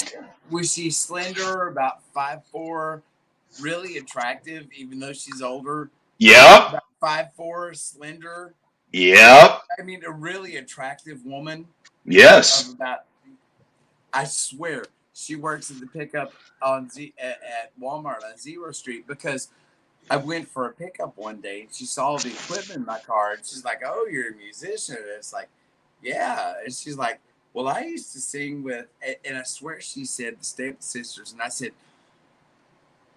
said, "Miss, you should come out and sing with us," because we were doing a jazz night. This was right before COVID, and we were doing a jazz night at Core Brewery for the Core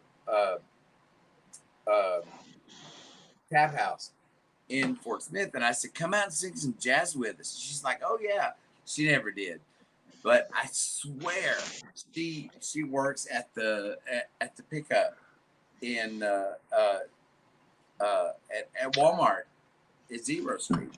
That I wouldn't swear to surprise God, me. I same mean, she woman. saw the guitars in my apartment and everything. I mean, and I sat and just played because I was really into a big the band phase at that time. My good friend Charles Ottinger, who lives in Denver, got me into the band, and Uncle Tupelo and Wilco, You know, and I love Uncle Tupelo. I love Wilco. I especially love Wilco. I hate the band. I don't like them. I don't like them. I don't like them. well, I mean, it's not the first time you and I have disagreed on things. I mean, I don't Hellfire. like. I'm 36 years old. I've known you for about 25 years of my life. We're gonna disagree on some shit. I don't like the band. I don't like them. And the drummer, what the hell? Levon Helm. I hate his Yeah, snare drum sound. That's half of it. That's half of it right there. His snare drum sound goes. really. My problem with the band is Robbie Robertson, not Levon Oh, I Helm. like Is Robbie. my problem.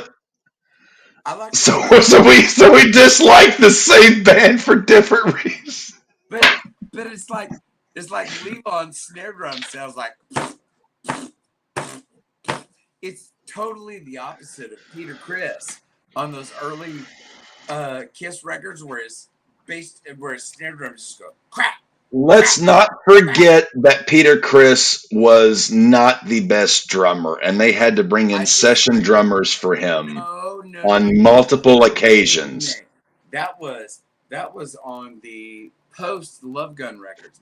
On those early records, that's Peter Criss playing like fucking Steve Gadd. I'm not trying to shit on Peter Criss specifically, but from what everything I've heard is that he was not the best drummer. Don't listen to what everybody says. Just listen to the first three Kiss albums and tell me Peter Criss isn't a fucking awesome. Seriously.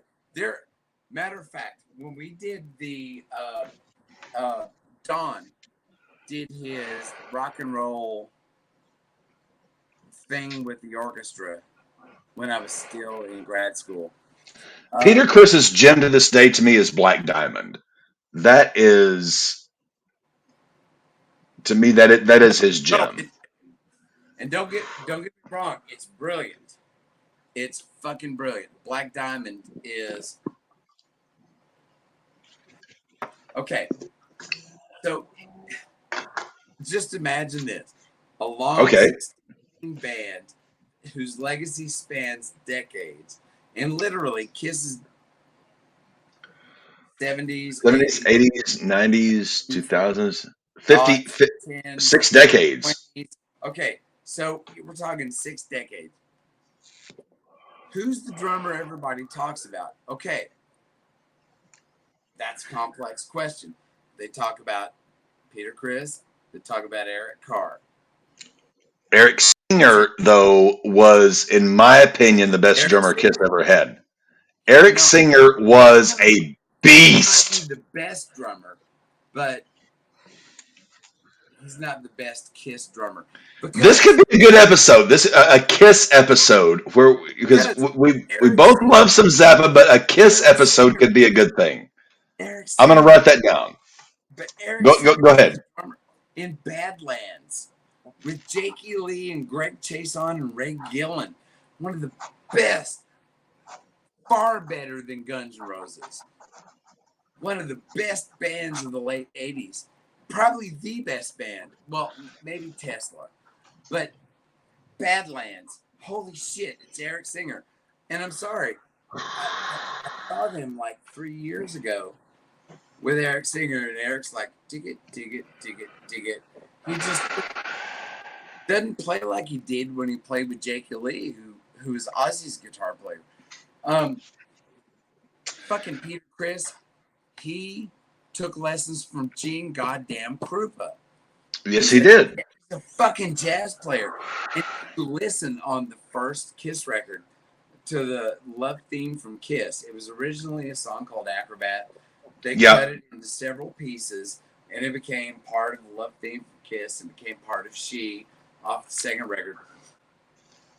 He's playing these fucking drum fills that are that are like things that Steve Gadd was playing.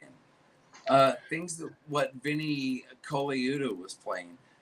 Seriously, he's a fucking crazy ass drummer.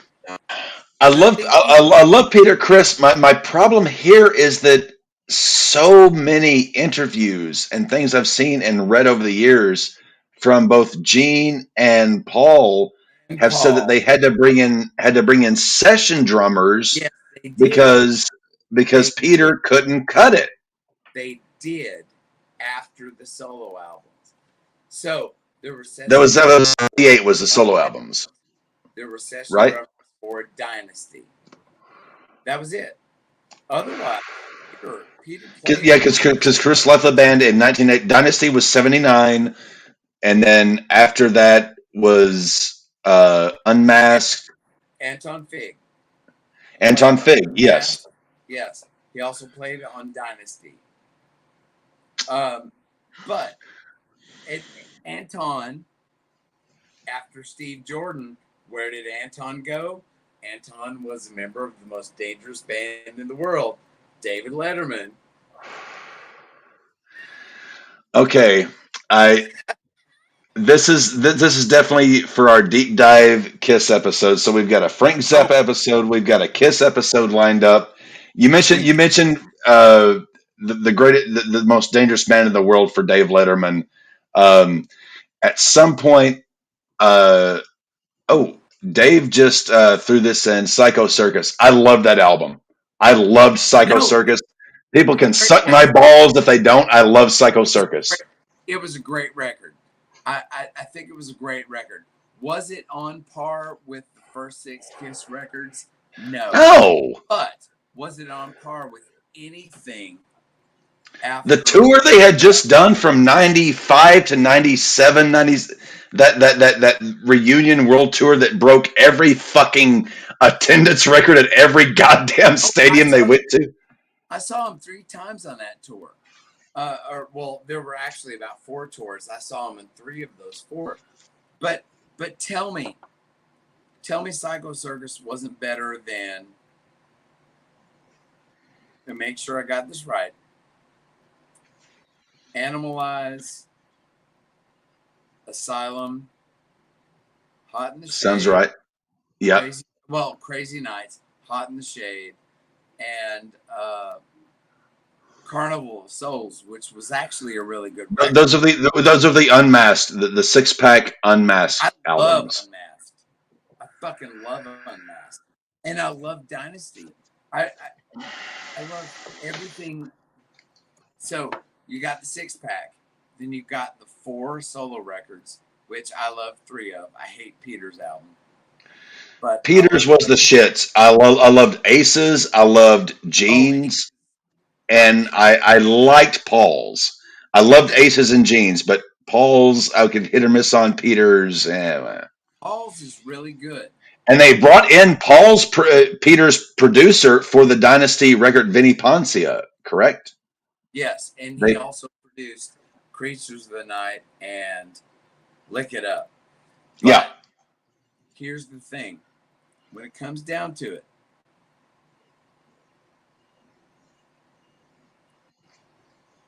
well, no, I can't say that. There's a guy named Ralph Vieira who has a channel on YouTube called Almost Human. I love him. He's like one of my favorite guys. He always says the Ace solo album is his favorite album with a Kiss logo on it. There's a part of me that's inclined to agree.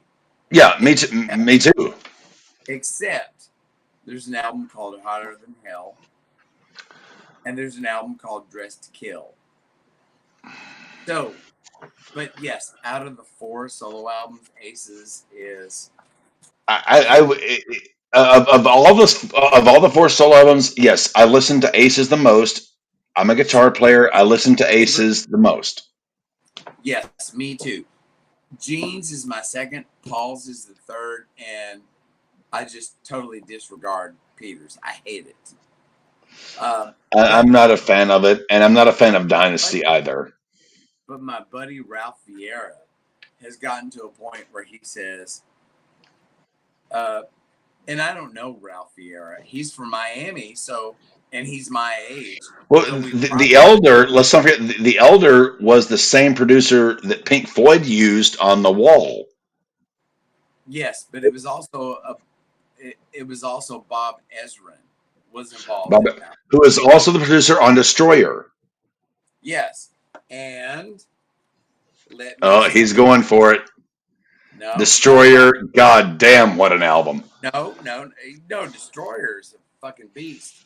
But like I said, about 6 weeks ago, Bob Ezrin was the guy on The Elder, which I don't hate The Elder. I think it was a courageous step that didn't work out. I'll put it to you like this: The Elder. If you were to put a gun to my head right now and say, name your favorite Kiss records, Hotter Than Hell. Okay, I'm with you. Dressed to Kill. All right. The first album. Sorry, I'm trying to. Yeah, I'm used to seeing it one way when I do my shorts, and now it's the opposite direction.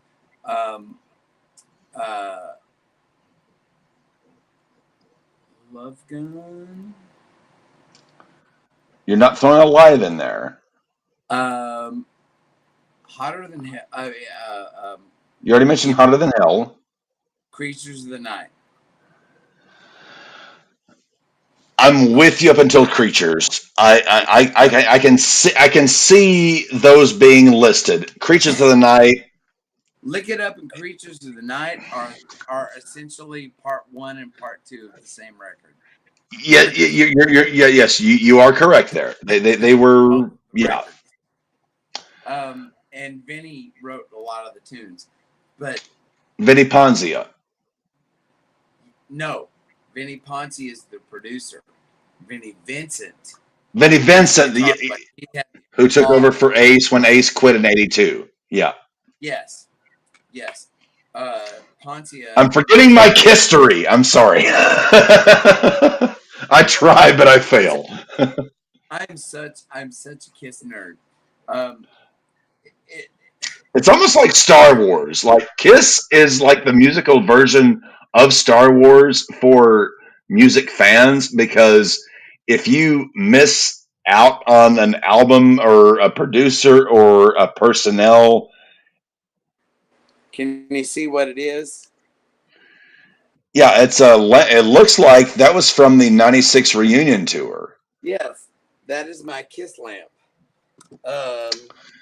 Which I've still got the I still have the VHS, the 2 VHS documentary on the '96 reunion tour. The announcement on the USS Indianapolis with Conan O'Brien announcing.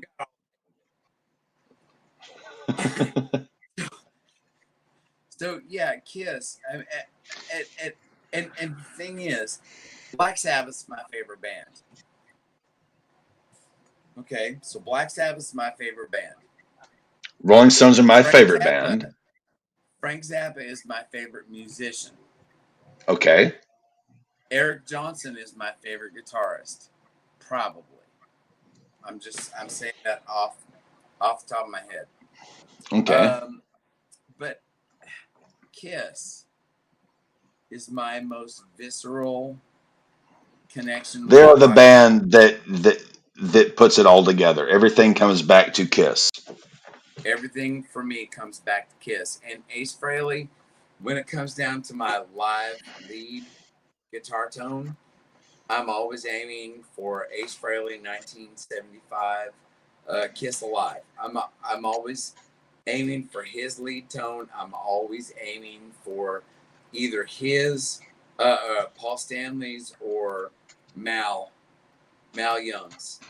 Young's tone from AC/DC. That's what I want as my rhythm tone. Somewhere between Malcolm Young and Paul Stanley for a rhythm tone, and I want Ace Frehley's 1975 tone for my lead tone. Shared But something in the chat. This is an interview that was done with Ace Frehley at Electric Lady Studios, yes, where he describes his tone on the Les Paul. uh-huh. Um, I love Ace Frehley. Yeah, me too. It's it baffles me and blows my mind sometimes how goddamn good Ace Frehley is that he doesn't get mentioned in that Hendrix, Page, Iommi, Yes. Van Halen, plethora, because Well, people don't understand how damn good this guy was with and very rudimentary. I mean, he had no educational back. He was doing this shit on the fly. He was just listening to records and right, playing what he heard and felt. And he became the lead guitar player of arguably the most successful band of the right, 70s. right. And he was making it up on the fly in a lot of And it's occasions. and it's not only that; it's his tone, and it was really distorted. It was a Les Try to Paul through a do it. Marshall, and he had a wah wah pedal that he would use very rarely, and I think there was a delay. Right. He didn't really use much effects. And think about it. The bare minimum that any of us show up to a gig with is some sort of gain, some sort of distortion or overdrive, some sort of delay, and a wah. I mean, that's what everybody shows up with. And the thing is, Pretty much my rig when I was playing was a the pre boost from an Echoplex delay, not the actual delay, the pre boost that you get from it. right, A Vox wah, some form of overdrive, and then I would have some kind of uh, no, my Boss tremolo. Will not go into a gig without my Boss tremolo. I have to have my tremolo, you and know then I what? would have some kind of delay. But yeah, those four: Yeah. wah And wah, overdrive, Boss tremolo, and then some kind of a delay or amplifying of the signal. well, and think about it like this: Ace, um, by '77 he had a phaser, and he had he was probably using his amps tone, but he Well, also but had but at that point, also the Phase 90 had come out by yeah, '77. yeah, phase 90, and he was using his amp tone. He was also using some sort of boost and some sort of high gain boost. But think about it. If you think Very, of very rudimentary. Like not right, he's not doing like Dave Gilman with like 20 pedals where right, it was but, very straight amp to guitar to amp with a couple of little things mixed right. in. But think about '77. You had Joe Perry at the same time with some sort of phase, a wah. Of course, Joe Perry he wasn't using the talk box. He was using the bag that you had. Right. It was a physical talk I box. don't even include the box. To me, that's just kind of a separate instrument. I don't even include that as a pedal. You're That's kind of right. a separate Except kind of. except with Joe Perry, what it was a bag, like a bagpipe that squeezed air through, as opposed to Yeah, being I a mean, Joe panel box. Walsh used one as well. To me, I've never considered that a pedal. It's an addition to the instrument, not I agree. a stomp box, a pedal. I agree. But think about it. Somebody like Frampton used it to genius levels. Yes, Um, um, uh, he made it a part of that right. Les Paul custom. Like And you could not see one without the other. Joe Perry used it on the third Toys in the Attic, the greatest as far as I'm Yeah, concerned. the greatest Aerosmith record. He uses the great effect with doing the sound effects at the beginning, and then he went swan, through the back. But Joe is very clear that was a bag. That was the underarm bag where you squeezed air through the mic rather than the talk box like Frampton used. And those were great things. I still, to this day, Kiss, Cheap Trick, Aerosmith, the three greatest American hard rock bands ever. And there are tons of other great American hard rock bands. Night Ranger, holy fuck. Night Ranger is kind of like the pop version of Iron Maiden. And I hate to I say can see that. No, I mean, him and Brad Gillis and Jeff Watson, holy fuck. I mean, just watch the Seven Wishes tour.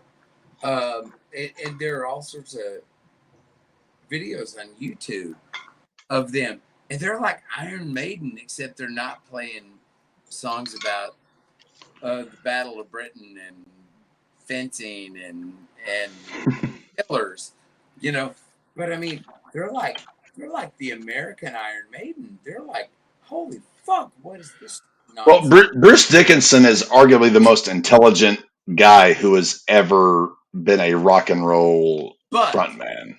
But Steve Harris writes the lyrics. But Bruce, well, no, not always. But Steve, the bass player, usually writes the lyrics. But no, Bruce Dickinson, holy fuck. I mean, he is like a frontman. Anytime I watch interviews with Bruce, I'm like, this guy is smarter than the average bear. Like, he is so damn intelligent. And you want to hear something really interesting? The only other singer I can think of in interviews that I like as much as Bruce Dickinson, but I hate his music. I hate it. Absolutely hate it. Is Dave Matthews. I hate Dave Matthews Band. But I'm not a Dave Matthews guy either. I love listening to Dave Matthews talk. He is so much fun as an interviewer. And it's like, God damn it, Dave Matthews. I hate your fucking music. Remember at one point, the last time my last band was trying to, get together and, sort of like, working out, we were looking at, All Along the Watchtower as a song that we wanted to play. And I was recommending Neil Young's version.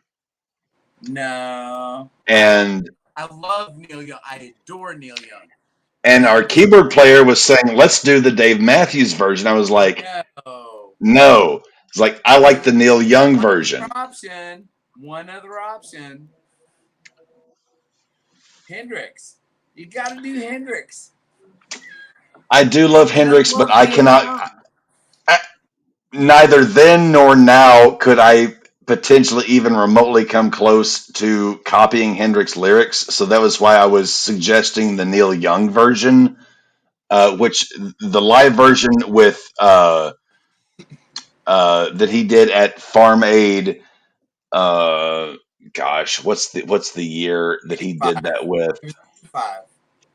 Are you talking the original Farm Aid? That was 85. No, it wasn't 85. Oh no, because he played with Crosby, Stills, Nash and Young in 85. No, this was the. It was him with Pancho, Booker T, and the MGs. What was the year that this was from? 94, 95, somewhere in there. It was him, Crazy Horse, but he also had some other guests with him. I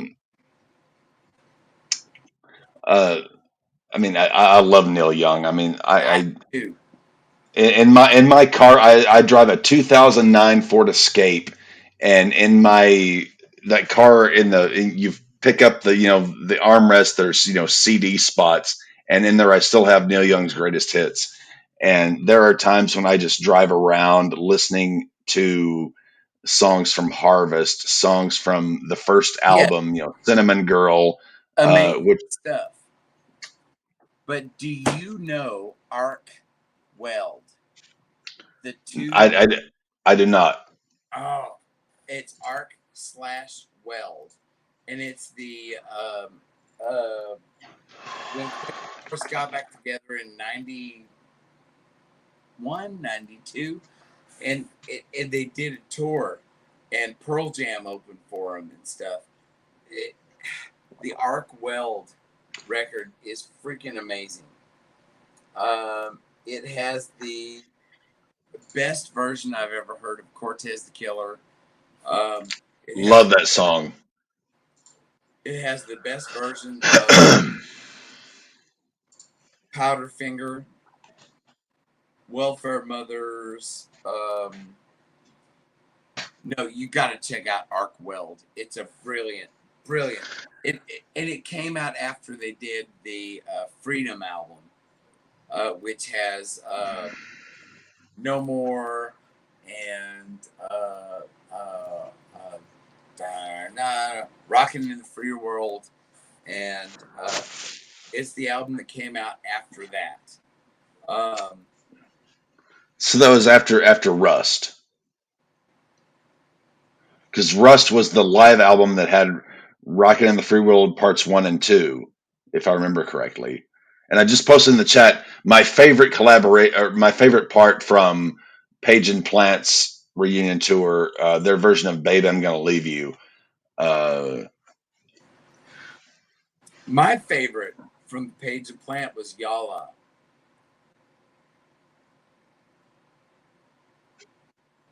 It was one of the acoustic ones, and I've never listened to that one. I will have to track that down. The other thing that was so great about the Page and Plant thing is Porl Thomas, Porl Thomas. He was a guitar player for The Cure. Yes. He was in that band, and it's like I fucking love The Cure, especially. You are a big Cure fan. I remember a time at your house. It was after a lesson or something, and we were talking about South Park. And there's an episode where Kyle Broflovsky says Disintegration is the greatest album of all time, and you were like, yes! It's the Mecca Barbra Streisand. Yes. God damn your black heart, Barbra Streisand! the giant Mecca Ultraman. Yes. Walking off. And Kyle says, I love you, Robert. Disintegration is the greatest album ever. Greatest album ever. And there's a part of me that thinks that. But then when I think about The Cure, it's like, no. 1770. What did you think about the South Park 25th anniversary concert? What were your thoughts that they did from Red Rocks? They put it on YouTube. They had Rush there. What were your thoughts about the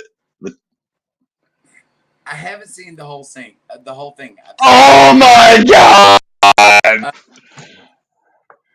But yeah, I've seen clips. I haven't seen the whole thing. It is. If you are a South Park fan, it is. My god, it's phenomenal. Like, I was one of those kids in school who, like, my TV shows were South Park, Beavis and Butthead, King of the Hill. I was in college, and those were my shows. I mean, we watched Beavis and Butthead. That's what we did. Have you seen the reboot, the most recent reboot on Paramount Plus? With they're 2 seasons into it. Of what? They've done a reboot of Beavis and Butthead with Mike Judge. Oh yeah, I haven't seen him. Dave, I promise, they are 2 seasons in. It is as good or better than the original. And I have got to prove my Beavis and Butthead fandom. I have got the original bobbleheads from the original series still in the goddamn box. I am a Beavis and Butthead devotee. I still got this shit. Okay. So the reboot is phenomenal. Has has the reboot of King of the Hill happened? No, it's still in pre-production. But it's supposed to, and it's supposed to be Bobby at like 30. Yeah, it's supposed to be an advanced age thing. Yeah, I was just curious. The reboot of Beavis and Butthead, the first two seasons plus the new movie they did. I know It they're there, but I haven't seen them. I trust me. I'm speaking from the heart, ladies and gentlemen. The first reboot was dog shit that they did on MTV about a decade ago. This Oh new yeah, reboot, yes, I remember that. I thought it was okay. I watched it. the new reboot is fucking phenomenal because it takes place in three different time periods. Okay. It is the Beavis and Butthead we grew up knowing, Beavis and Butthead as middle-aged, drunken pieces of shit, and then space age Beavis and Butthead as intelligent beings. It sounds stupid on its surface. I promise you, it is phenomenal. Now, I know we're going way beyond the scope of the original plan for this evening. We've done Gone Beyond. We'll keep going. It's all right. I've really only got about 15 minutes left. Venture Brothers. Never seen Venture Brothers. Oh, holy shit. I'm pathetic. I know it. You know what? I'm a big fan of Squidbillies. I'm a big fan of Aqua Teen Hunger Force. Squidbillies is. Apocalypse. I was about to get married to a girl. No bullshit. We were talking about getting married, and I showed her the Squidbillies clip of uh, early Kyler and Grandma singing, like a Porter Wagner Dolly Parton duet. And I was like, this is probably going to be our wedding. And not too long after that, we broke up. Here's my thing. You're this. Go ahead. When Kara and I started dating, it was like the Crumbs. We were playing like, I'm not kidding.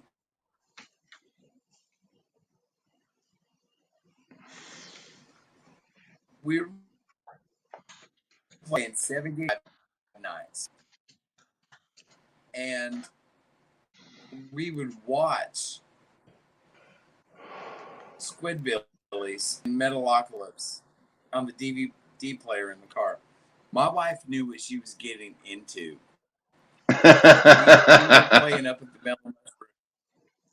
We were playing at the Mellow Mushroom every Sunday for like 4 months. And we'd get pizzas or calzones and we'd come home. And then we'd put on Adult Swim and we'd watch Venture Brothers. Okay, here's the thing. I'm a shit ton older than you are. But have you ever seen Johnny Quest? Yes, I have. Johnny, yes. Oh, shit. Yes, I've seen Johnny Quest. I love Johnny Quest.